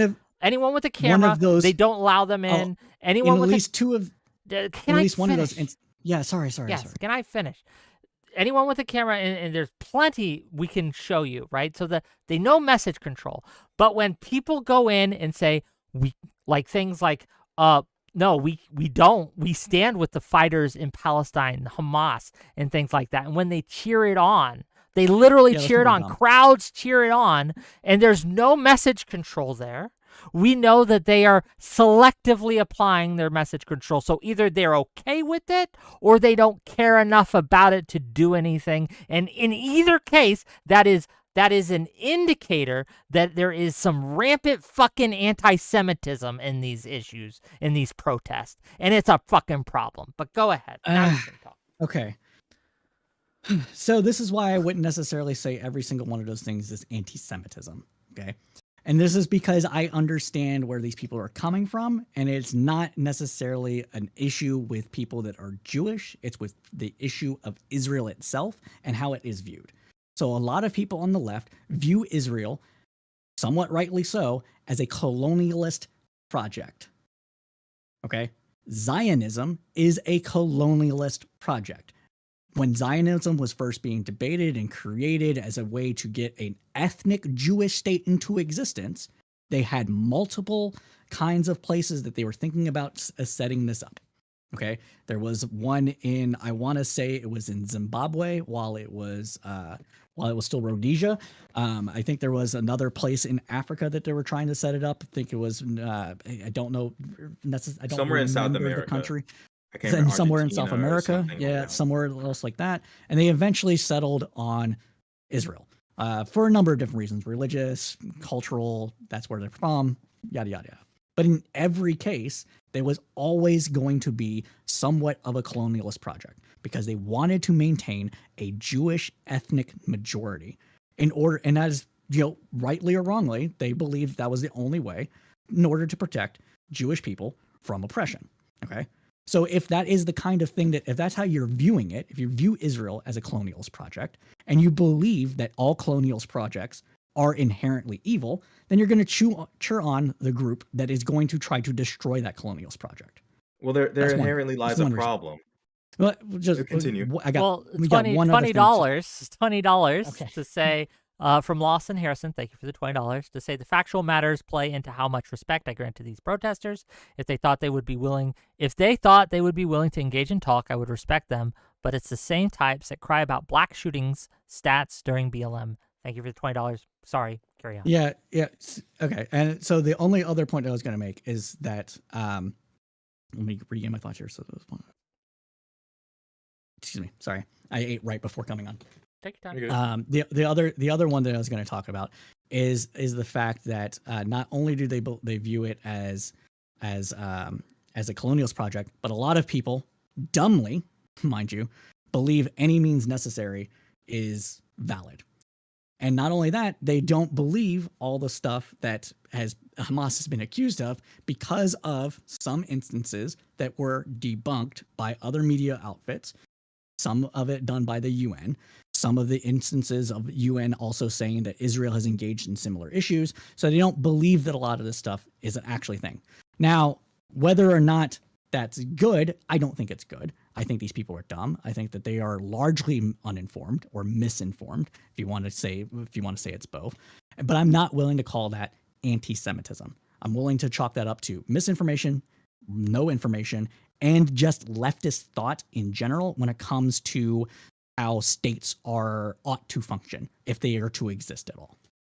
Well, I would my contention with that Just would be real the quick, fact that $2 from okay. Sloggy and Stu. Wick, do $2 chats not go to the front? Look, the more money you spend, the more likely I am to read your comment. I'll read them all, but more money is always good. Rashad, please. Yeah, I think that one of the biggest issues with these kids and how their rhetoric is being responded to is, I mean, if we look at the United States, we're also a colonial project. Plenty Yeah, of a lot the of them. protests are going on in California, and we took that directly from Mexico. I wonder how many of these kids would be comfortable with Mexicans, waging an unending war on us to get the land back. And now, of course, I know that you understand this conflict pretty well, but it's kind of clear that these kids are holding Israel to a sort of standard that they probably wouldn't hold other democratic states to. And we can kind of see that because no other colonial state, which still has plenty of natives, we still have Native Americans. Mexico at one point had the lands that we took from them. I mean, there's so many instances in which one could justify the undoing of our country or Canada or Australia or New Zealand. Sure. And when we have kids Undoing chanting Canada, from the river tell to me the more. sea, Anyway, carry on. yeah, when we have kids chanting from the river to the sea, That's understandably another thing. Yeah. right, yeah, when we have kids chanting that, it's one of those things where, it kind of reinforces that line they put in the bill of like, hey, these kids are holding the state of Israel to standards they wouldn't hold any other democratic state to. And it's one of those things where it's like, of course, I do agree there's some level of leftist thought, this leftist interpretation of colonial states, of all of these things, but there's this double standard that No, exists with Israel that has to be discussed, and there's a lot of overlap between these white European Jews with these colored eyes and colored hair and pale skin coming into a land of, people who also are kind of lighter skinned, but brown people, and taking the land from them. And there's this sort of double standard being applied to Israel that I gotta admit it's kind of unfair, and I see why they're able to levy that against these kids. Sure. Yeah, just to push back that on a little bit, I've been in enough leftist circles to know that a lot of people would be for, giving back land to Native people, to having a black state, a separate state, like not a small s, big S country set up within the United States for black people to go to, for the same reasons that they are against Israel. These are not necessary. Like, there's might be some double standard here because, again, not everybody thinks about all this as deeply as other people do. Some of these people don't know stuff. So I think that there's not as much of a double standard there as some people let on. And as far as like from the river to the sea, a lot of these people believe it to be like, when they say the destruction of Israel, they mean Israel as the colonialist state. So when they say from the river to the sea, Israel will be Palestine. Now, this is a shield. Yeah, I already know what you're going to say. There are people that use that as a shield for their anti-Semitism, but a lot of these kids think that what should happen, and this is probably what should happen. It's not going to. It's completely unrealistic given who's in charge of both among the Palestinians and among the Israelis. But they think that it should be a pluralistic, liberal democracy that is one state, that both people live kumbaya side by side. And when they say that, they mean that Israel will stop oppressing the Palestinian people and that it will magically become South Africa. Where now South Africa is not without its issues, but generally speaking, it's pretty okay. Like, Okay. it's got its issues just like any other country. Sure. $5 from Slongy and Stu to say we're not saying Stu's drunk, but we thought the guy in the top right was wearing Thor's helmet because of the wings. P.S. It's Slongy here. If you're drunk, don't give me money. However, if you're not drunk, feel free to give me all the money you like. But yeah, okay, just a public service announcement. I like money. I'll take your money. But if you're drunk or anything like that, just wait till you're sober to donate. That's all I ask. Just makes me feel more comfortable. I don't want to just take drunk people's money. That's all. Maybe that's weird. I don't know. But No, that's a different thing. I want to here. There's a lot to kind of get into here that I'd like to and to dig at. On the double standard thing, I think I would agree with Rashad that we see a response to Israel that is much different than we saw a response to Syria, a response to China, a response to Somalia, a response to all these other countries who do pretty similar things, even worse things in many cases. And it's I think the result, the biggest contributing factor is what is being alleged in a legal complaint that has been filed recently. A legal complaint alleging of outside monetary influence into these things. And I think that is, when it comes to the double standard, one of the causal things is that there is moneyed interests who are out to destroy Israel that are being pumped and funded and astroturfing these movements in a way that just doesn't exist for these other countries. That is, I think, one of the reasons we see protests on campus popping up for this that we did not see for the Uyghur genocide that is occurring, right? I think with the Uyghur genocide, there is a bit of truth to that, but I am not willing to say it's only because of a double standard. The reason I'm saying that is because these other countries that you just mentioned are all authoritarian pieces of shit, and there's been an ongoing civil war that's happened within the country for decades, and not a lot of people know about it. Ethiopia is one of those countries where there's Ethiopia I think that's over now, but the Tigrayan military was taking on the shit. I forgot the country. I did a whole episode on this like 2 years ago, but there was ethnic cleansing going on there. That's a civil war. That's expected. The United States wasn't backing one party or the other. So there was calls for us to get involved with Tigrayans. That's where a lot of people were. So we're in support of. So you didn't have as much protest there. But as far as like Syria, that's an authoritarian government. The United States is not funding. The United States is not funding China. The United States is not funding What do you mean the United States is not funding China? We have huge ties to China. When we talk about financial ties and backing, we are in bed with China in a way that is far beyond that we are in Israel. No. What are you talking about? Also, United the States is Doghouse not Show current- has subscribed. Thank you. The only authoritarian nation is the nation of Whick. OGs represent. Hope you've been well. I've been great. Sorry, but yeah. Tell me again how we're not financially involved with Is China, the please. United States currently giving China billions of dollars in military aid every year and doing emergency funding while China does an ethnic cleansing? What's the difference between military aid and trade economically? A lot. Why? Because getting- the military we can- aid is being directly done by an entity that has no material benefit to the people that exist around, and it is We not give as we give diffuse. Israel It plenty is of not aid. as diffuse. It is not as diffuse as a trade agreement, or having Apple have a few factories in China that create some of the components, then it gets combined in Taiwan and then comes over to the United States for a total finished product, and then it has a sticker on it that says "Made in the United States." It is more diffuse. It is not as direct. Now, I am of the idea that we should have been boycotting Disney and a bunch of other places, especially when they weren't allowing, when China was asking exerting them to its. divest from it, perhaps. Yes, exactly. But That's why they I said didn't, there are. which goes to the point of double And I standard. already conceded that there might be some double standard when it comes to China, especially among the left, because China is considered a communist country and it is just trying to fight the United States and its imperialism. I But think it it's is more not racial all these as well. more racial. Oh, do you think it's because more- I think there's people a view racial Jewish aspect. people as white? Yeah, there Yeah. is somewhat of a racial aspect. There might be that some of lines that. up. There might be I some of think that, it's but I'm not. significant because No, the I think Chinese are it's handling more. the Uyghurs with a level of ruthlessness that's almost, I think I mean, it it's is. insane. I think it is more of along the lines of that we are giving Israel billions of dollars in military aid, and Israel claims to be a liberal democracy. I think that is more pertinent than any of the other stuff with the majority of the people, because the majority of the people that are Well, the majority of the people aren't protesting. Well, okay, the majority of people that are protesting aren't some far lefty leftist Marxists that want to Are you sure? worship at China's feet. Yeah, I don't think they are. Okay, I'm $2 sure there's a from significant Slongy overlap. just real quick. $2 from Slongy and Stu to say I said it was Slongy here. Slongy's not drunk. Well, thank you, Slongy.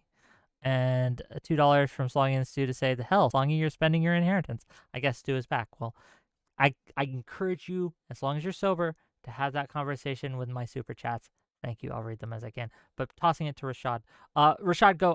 I need to use the restroom, gang. But you guys go. Don't say any gamer words. I'll be right back. Gotcha.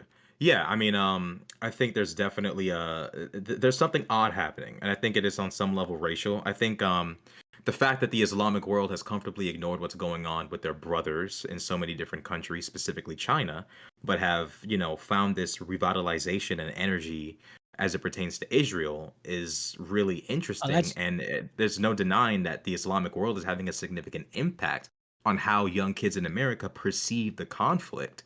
And there's no denying that the Islamic world's obsession with Israel is heavily rooted in anti-Semitism, and its selective choosing of when to defend their Muslim brothers is it's almost disgustingly selective, and it's almost impossible to deny the anti-Semitism.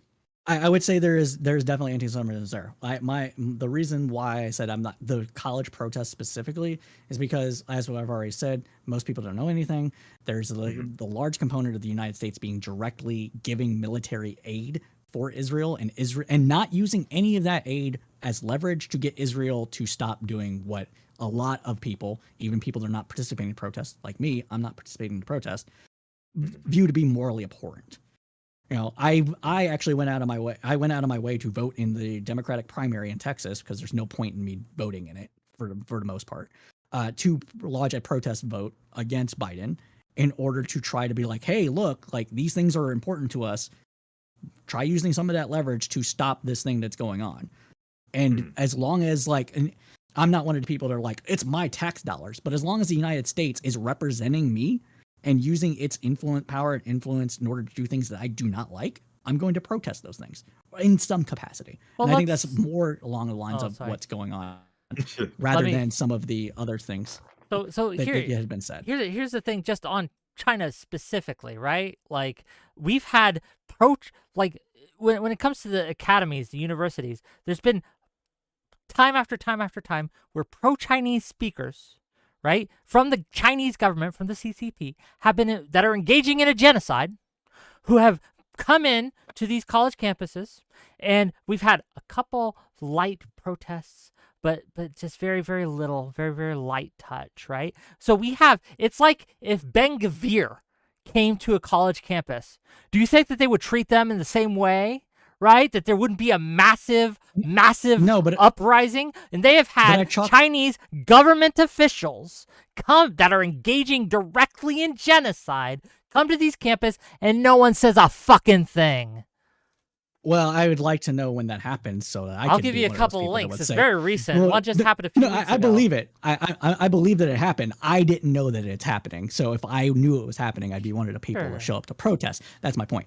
But I think that a lot of it has to do with the fact that, news media sucks. I think there is a lot of there is a spotlight on Israel that has happened in the United States that isn't chalked up because of double standards, anti-Semitism, all that stuff. It's a spotlight that the media does because of the media's direct connection to what is happening in Israel, whether it be family, whether it be the fact that the United States is directly involved with what Israel does. It has leverage, it does money, all that stuff. Israel is a special friend of the United States, so there's always people that are going to be like, oh man, we got to pay attention to what's going on in Israel. And there's not as much of a spotlight, especially because of how opaque China is, that this information gets out and it goes where it does, right? And when it comes to the Uyghur genocide specifically, anybody that was against the Uyghur genocide had the backing of governments across the entire world. We had the UK, the BBC, go in and actually do an interview at one of the re-education camps to reveal a lot of stuff that happened. There is a decently sized portion of Uyghur Muslims, activists that are outside of China that are bringing attention to it. The United States has called out China on its genocide. The French government has done it. Most Western governments have done it to a degree. The double standard being with the Arab governments, that's geopolitical, which is probably why this is actually getting called out, if we're honest, on the Western side. Geopolitical stuff where they're like, well, we can't piss off China too much. They invest too much into our countries. We need Belt and Road Initiative in here, yada, yada, yada.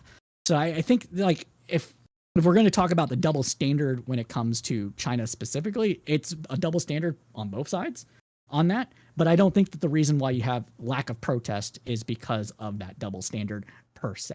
I think there is more backing of the United States government against those things, and that's why you don't see it. And then, like I said, I had no idea that the Chinese government officials had showed up to campuses at all. So that's a thing that I believe you, but that goes to my point, though, where the media spotlight on Israel, because of Israel's special relationship with the United States, as well as direct connections with people in the media that have Israel, whether it's family or what have you that is there, it brings it more into the forefront of people's minds. So again, I think this is just nonsensical because there's two reasons, right, that the media is covering Israel specifically now. One is the campus is protesting Israel right now, so that's what they're covering. Yep. And two, because of October 7th and that instigating incident that has led to an increased interest in the West, or more people are interested and want to see what's going on over there. It has increased interest, so obviously the media is going to cover it. But when we talk about the media not covering China, the media has covered China quite a bit over the years, right? Again, and they're generally on the side of anti-genocide when they cover China. Hence, me bringing up the BBC, NBC News, etc. But that might be true for certain news organizations, but in the Hollywood in general and all these other Disney, for example, do you remember when John Cena apologized to China, right? For and that's what I said about China, and that's why I brought up the geopolitical stuff. That's why I brought it up. Cena with the geopolitical stuff? Yes, because the Chinese market has so much money that it can give to these organizations and allowing them to broadcast into there. That is a whole market, and China is willing to use that leverage in order to prevent people from doing it. But what I'm saying is you are drawing this contrast between what the specific embassy, government, diplomats say versus how the culture and the institutions in a Yes. country behave. And I think that that is not something I that don't. goes Is against Disney my asking? point. Is Disney trying Disney to? Is Disney is trying lobbying to with get? the government all the time for No, for my point. There's no double standard there because Right, Disney's we not have- trying to get the I United States wonder. to I don't know stop first. supporting Israel. I don't know specifically, so I don't know. But I wonder, and I'm curious, and I'm going to look this up when I can, if I can, as to how much these academies, universities, private and public, have invested in Chinese companies and in Chinese They have a government ton of invested in things. stuff that So they're the not. question becomes, why are students asking for people to divest from one of these countries, which is Because of the allegedly committing genocide, but not asking them to divest from this other country, which we all know Because they know has about it. also like committing a genocide. And there is No, a. we-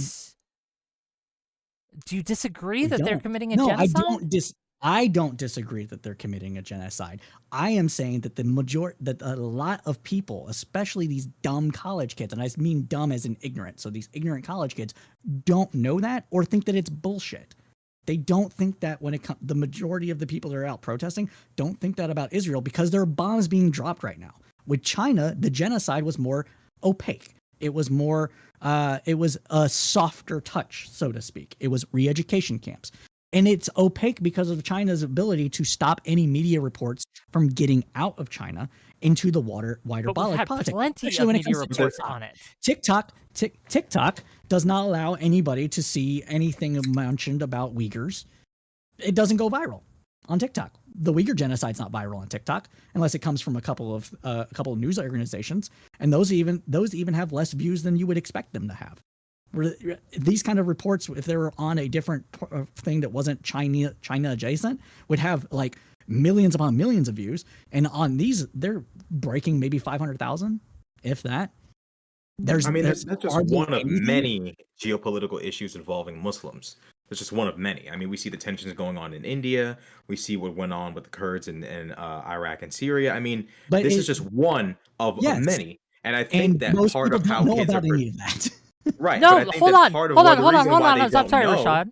I'm sorry. Like, this is just silly. This is silly. Do you know what the most famous protest back in the 90s, 80s, 70s was on college campuses? Well, one of them, I'm not going to say it's the most, Free Tibet. Free Tibet. They have been for until recently, until the last 10 years or 20 years, very anti-China and aware of what's going on with China and the When we allow China atrocities in, that they have committed. But for whatever reason, it's because we allowed 20 years? China into the WTO, and that changed the calculus. That changed the geopolitical I don't calculus. think that's why students stopped protesting China, honestly, and I don't think that's I why. do. I think that it's a large part of it, and I also, but the double standard that you're talking about, it exists when it comes to some things to China, which I already said was a thing. I just don't think that is the majority of the reason why we aren't seeing this. And the reason we aren't seeing it is because the broader politic isn't fucking engaged in it. We don't have people, we don't have a broad, like other than us really super interested people into politics and like culture and fucking like geopolitics, foreign policy and stuff. The majority, if you walk up to somebody random on the street and you ask them what do they think about the Uyghurs going on around, they will be like, what? They won't know. And it's because it's not breaking through. And the only but reason if you ask them, what about Israel China? right now, they have lots of opinions on China, my friend. of course they have lots of opinions, but that comes from the geopolitical stuff as well, because of like the trade wars and like other stuff that actually break through. Well, here's what somebody could say is like, I'm gonna stop talking about it. Walking up to some random person and walking up to a bunch of kids protesting a significant political issue and possibly making the lives of their Jewish peers more miserable. There is a different expectation of like, hey man, like what, like, shouldn't you know a little something? But I think that what has to be acknowledged is the Arab worlds, or the Muslim world specifically. Let me not say Arab, the Muslim worlds, framing of the issue is having a significant impact on how people perceive this, and we can't ignore the Sure, but anti-Semitic nature of their here, interpretation of anything involving Jews or Israel, and it's trickling down to these yep, kids, bereft of any sort of like Qatari money trail. Even without that, we have to acknowledge that these kids are deriving a lot of their understanding of this conflict. Like I watched a Vox video documentary. They skip over the war that caused the Nakba and just go to the Nakba. And I'm sitting there and I'm like, oh shit. Like this yeah, is the not like Nakba this is happened actually happening. during the I'm pretty anyway. sure it Uh, well it was it, it happened it after the was war started. it Look, was I we think don't this need is to get beyond the into it. scope. There's a whole there's a whole thing about it. But But would you acknowledge, Cypher, that there is a outside influences that have been pouring money into U.S. campuses that are anti-Semitic in nature? probably. But let me to the point. The but's not for this. It's for a different subject. I'm using it as a transition. To your point, Rashad, about what college campus students should know. Did you see the viral video that went viral on right-wing Twitter with asking the college student, the white lady with the nose ring, about what they're protesting? Oh, we don't And know. she Yeah, didn't I know, remember that. Yeah. right? No, I haven't seen that. No, but I'm assuming she Right. So didn't know what she was talking she about. didn't. She and her friend. This is like some random. What are you protesting? We're protesting to get our campus to divest. Or wait, what are we? Like, no. She said we're protesting because of what's happening to the Palestinians. And it's like, yeah, but what specifically? And then the person's like, we're protesting. Wait, I don't know. Do you know? And she went to her friend. Well, Her friend's like, yeah, to I be don't know clear, either. she was asked, what is the university that she was at? I think New York Yeah, University. What are they I think it was doing? NYU. What are the ties to Israel they had? And she couldn't answer. She didn't She know. couldn't answer it. She didn't know. She didn't know what ties they were. She didn't know exactly what they were protesting. She just knew that she was out there protesting Israel's actions against Palestinians. That is it. That is what the common denominator is going to know. They are not like us. We're the weird ones. And we have to acknowledge that. So when we're talking about double standards, we can talk about double standards between people like us, but we can't talk about double standards of people that are just showing up. No. I'm not going to give them that we're out. kind of asking the Jews to. We're kind of asking These the are Jews like, to hold on. accept this double I'm standard sorry. on I'll some let you level. go in a second, Rashad. But we're Okay. not asking like yes, there is some ignorance among all protesters. I'll just grant you that. But the core protesters, the people in charge, the people organizing it, the people running it, the people setting the tone for it, the people establishing the norms for it, the people building all this these sign-in sheets for people to go in, they are absolutely aware, and they are setting the tone. Yes. They are establishing the rules. They are showing what's allowed and what's not allowed. And I think from them, there is absolutely evidence of anti-Semitism. And I am going to agree with you. And like I said, there's a reason why I don't show up to these protests. Okay. And that is because there have been too many examples where they have done something either that was like, that's a little sussy, or no, that's outright anti-Semitic, right? There's been two. Those are the two things, either sussy or outright anti-Semitic. And I don't want to be a part of that. I'm not saying that there isn't a double standard there, but if we were talking about broadly speaking, no, there's not necessarily a double standard because broadly speaking, people don't know these things. I don't care about the know nothings, honestly. Well, go ahead. Well, the problem is that I thought we were talking about the know nothings. So go ahead. Well, yeah, I mean, it factors into the fact that Jewish kids on campus kind of have to bear the brunt of their peers' ignorance, right? Where it's kind of like they've become this. They're kind of having to bear the brunt of what's going on in Israel, and this is just not the only. Unacceptable. Yeah, but I think part of the reason why people are pushing for this censorship is, they're looking at the fact that these college kids are protesting. A lot of them are pushing a lot of anti-Semitic narratives. A lot of them are holding Israel to double standards and unfair expectations. And they're saying, hey, look, we're going to censor what you guys say on this campus. Some of the censorship I think is just ridiculous, but we're going to censor what you guys say on this campus because you guys hold not only some of you guys hold literally anti-Semitic beliefs, but you're holding Israel, the state of Israel, to expectations that you don't hold any other nation state to. Yeah, Israel's tension with the Muslim Palestinians is the only Muslim geopolitical issue you care about. And I think that's the excuse that they're not the excuse, but the reasoning or justification that they're using to basically police speech on campus.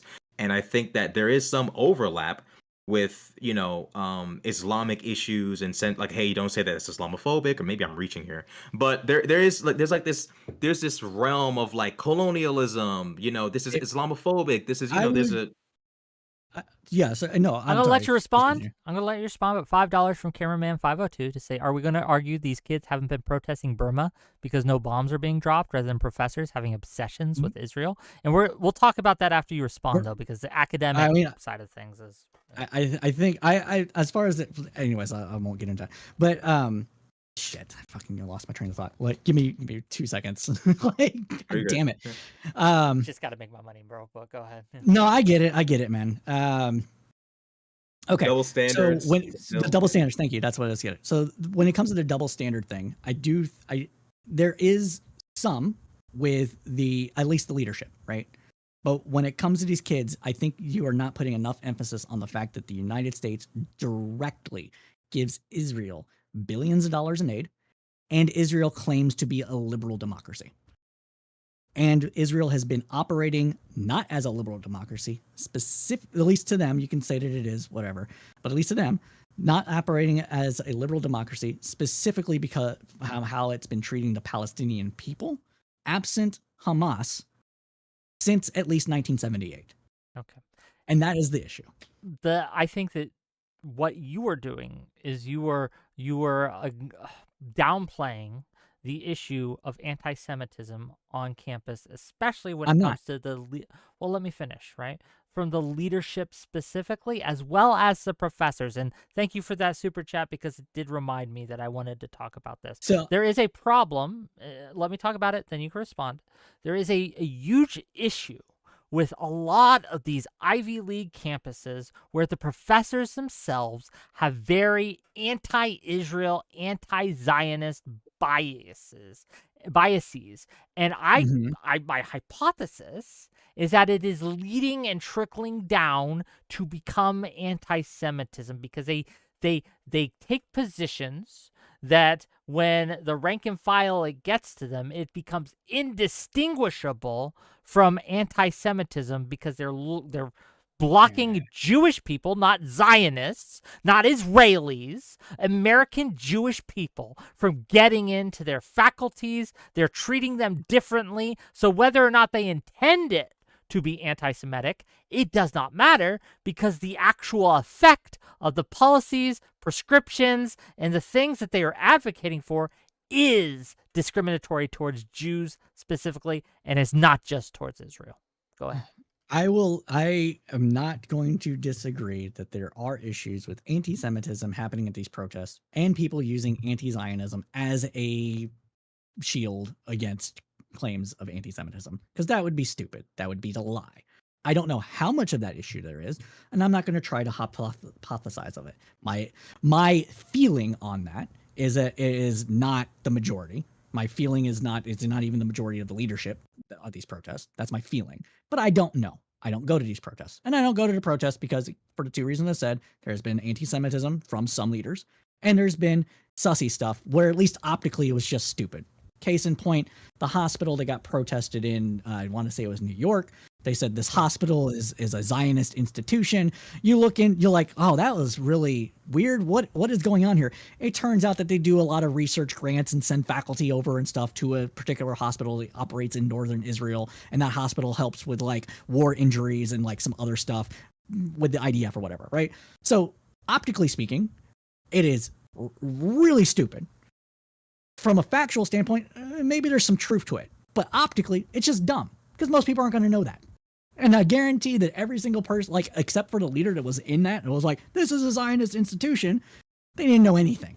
So you just were like, oh, okay, the leader says there is, so it's probably true, right? That's why I don't go to these things, because I don't know who the leader's going to be. I don't know. So it's not worth the risk to me. It's not worth the risk to me as far as me accidentally supporting something I don't. It's not worth the risk to me for anything else, even though I support, broadly speaking, protest for this. All right. So I'm not disagreeing that there's an issue here. I just don't think that it is an issue there is an issue though. But when it comes to like the anti-Zionism and the anti-Israeli stuff from college professors, there's been far too many college professors being called anti-Semitic simply for being anti-Zionist and wanting Israel to stop being an ethnically Jewish supremacist state. Even one is too many. I agree with you. Even one is too many. That's sad. I think that you're overstating your case. But I want to give Rashad a chance to hop in on this as soon as Yeah, you're that's done. fine. Yeah. I think I made my point. I think that there's been a concentrated effort to link Zionism to Jewishness done on the part of like APAC, the ADL, Bibi Can you name Netanyahu's 2 of come in these and said it. incidences real quick? 2 incidences of professors that were being anti-Zionist but are being I called can't give you a anti-Semitic? specific off the top of my head. Okay. I've read too much information. It's Fair enough. all jumbled up in here. I can look it up though later. Like, you know, I think Finkelstein is being called an anti-Semite. Like he I is, mean, right? he is. Is he? Finkelstein is an anti-Semite, yes. Okay. All right, I'll I just mean, take your word yes, for it. From he what is. I've read, I have not seen it. He's also racist and bigoted towards a large number of groups. That's Okay. true. Okay. Well, who was his partner? I think he's been called anti-Semitic too. Oh, the debate partner? I don't Rabini know about or him. I something? can't speak. I can't speak to this I guy. can.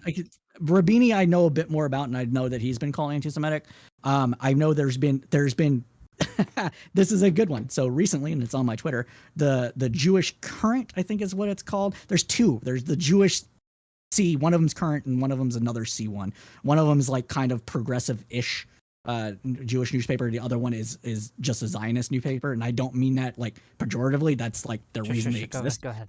But they said that Jewish people that are anti-Zionist are worse than the actual anti-Semitics because they're traitors.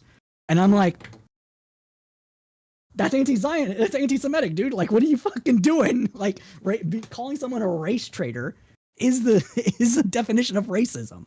So like that's why I'm hesitant to be like, hey, there's as much of an issue as you say that there is, because I've seen too many of these instances. And I'll just cede to the point that anyone who's doing that, who is trying to tie anti-Semitism and anti-Zionism, I think is wrong, and they're perpetuating the problem. But simply pointing out actual anti-Semitism isn't doing that, and I think that there is far more cases of that happening than the opposite. But I want to pass it to Rashad and get him on there. We're gonna close up soon, but Rashad, go ahead. Yeah, I mean, I think I had the same point I was going to make the same point. I think there's more instances of college students misplacing their anger and frustration with Jewish students and conflating them with Israel or Zionism. And I think that that is being used as an explanation for the censorship that we see going on. I think that college students, in conjunction with a lot of ignorance, are also maybe a little bit too emotionally irresponsible with where they're placing the frustration, where they're placing their anger. I mean, even, from the river to the sea. I mean, I'm pretty sure plenty of kids who say that don't necessarily mean anything crazy by it, but you kind of are saying like, hey, can we undo this nation state, please? That, was created. Yeah. There's just so much underlying context. There's so many little pieces, little nuances to why this is being pushed that I'm sure us three understand, but a lot of these kids don't understand, don't know, but are still somehow managing to accomplish this amazing task of doing like significant damage, both physically and communally to the other kids at these campuses. Sure. So I think that I would argue, I will die on the hill and say that this is more.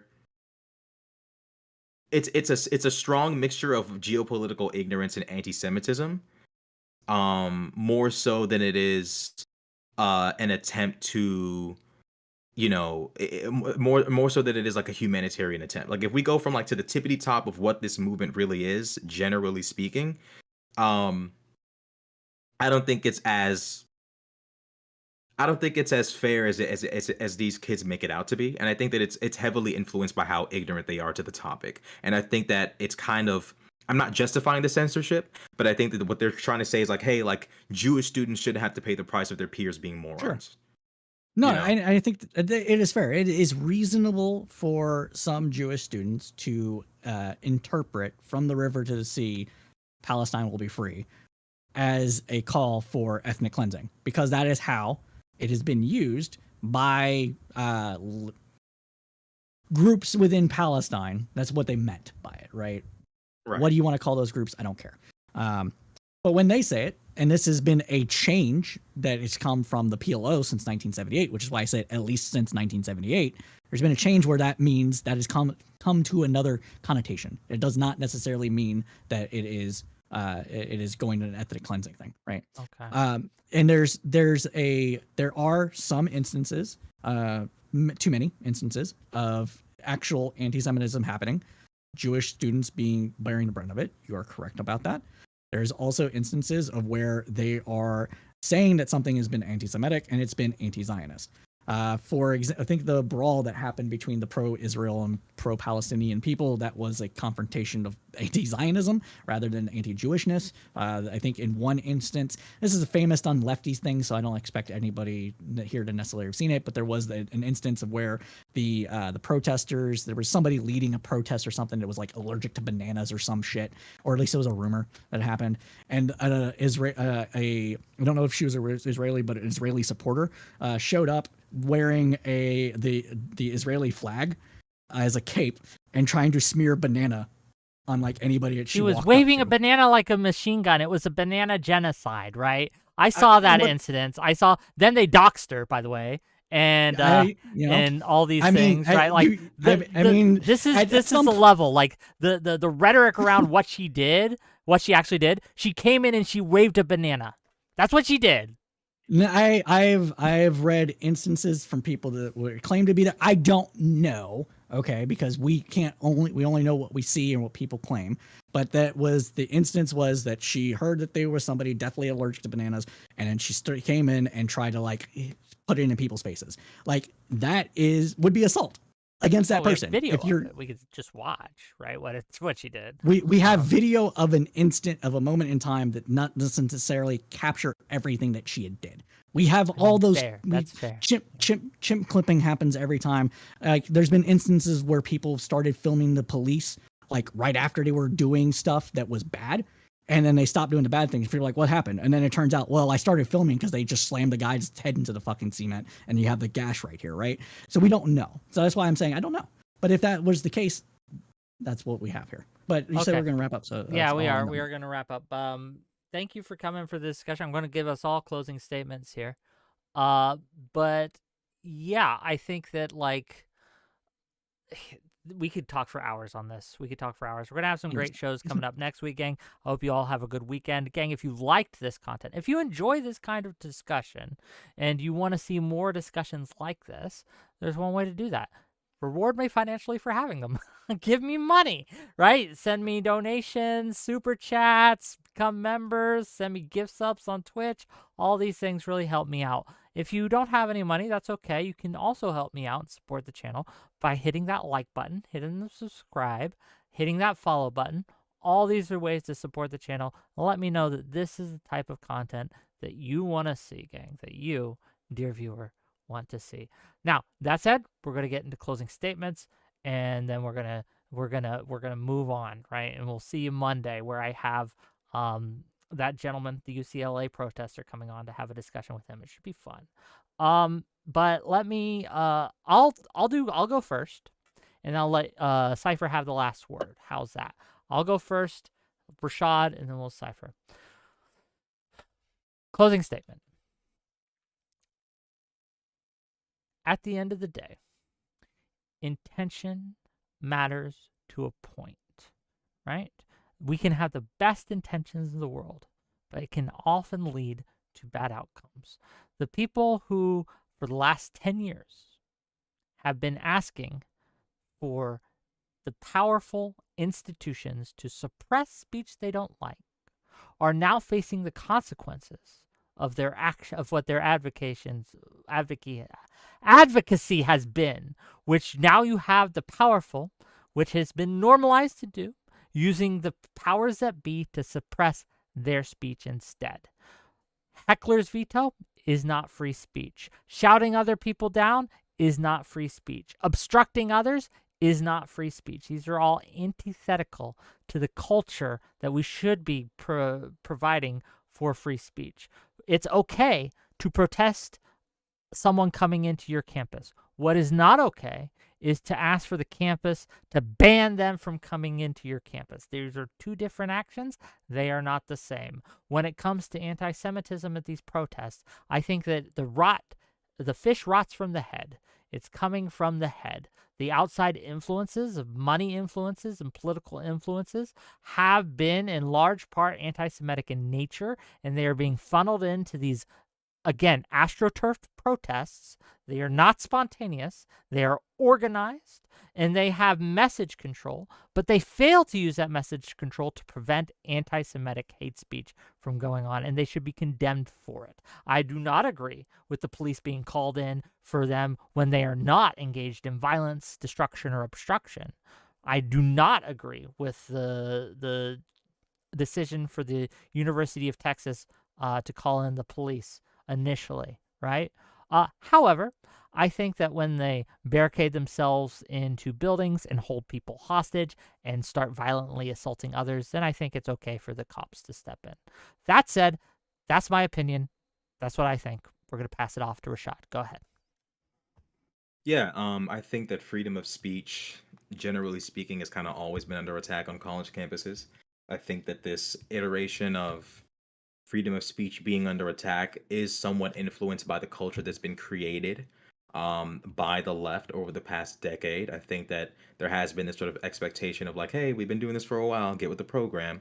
But I also think the even bigger issue here is the ignorance of college students who are highly energized and focused on these issues and simultaneously really, really misplacing their frustration and anger and costing a lot of uh, care and concern for their Jewish peers. So I think that, I think that this kind of is like this. This is an effect of the culture we've built over a significant period of time, and we're kind of just seeing it manifest. But I think through this debate, I've kind of realized that there's a lot of sources. There's a lot of reasons for why people might have felt the need to try to push a bill to address the anti-Semitism or anti-Zionism or anti-Israel sentiments on campus. So, yeah, that's just my statement. Now, where can people find you, Rashad? Rashad Crenshaw on YouTube. Check him out, gang. Give him a follow. Give him a subscribe. He's been great. Last but certainly not least, Cypher. Make sure you include in your closing statement where people can find you too. Go ahead. All right. So for my closing statement, I think what it basically boils down to for me is that when we're talking about instances of free speech, I do not agree with Whick that the heckler's veto is not free speech. I think it is free speech being an asshole, but it is still free speech. With that said, I think that we have various different influences and instances on campus that are abhorrent. I have seen instances of where protesters have policed issues with anti-Semitism.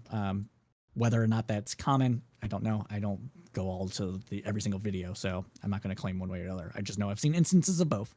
So there is that.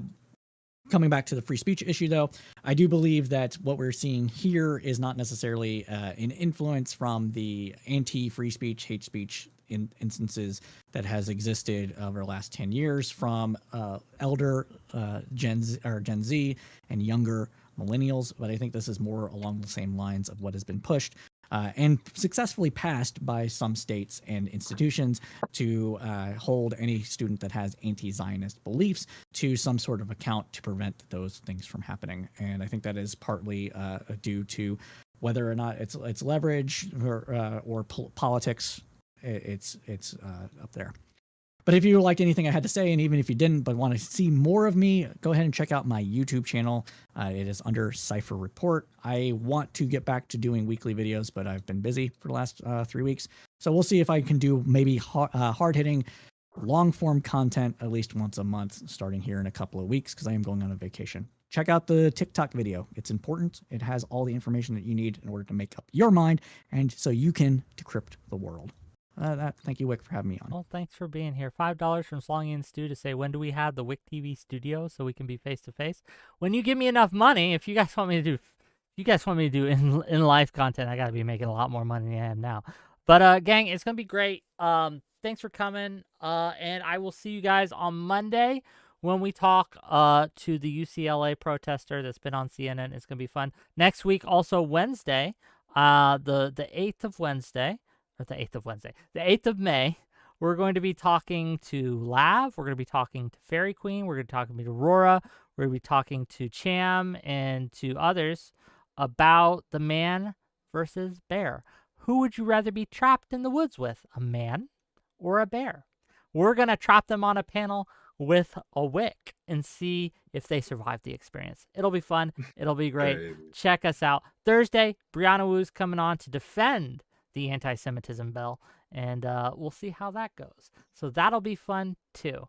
And yeah, for now, I'll see you guys later. Wait, bye. Bye. Bye.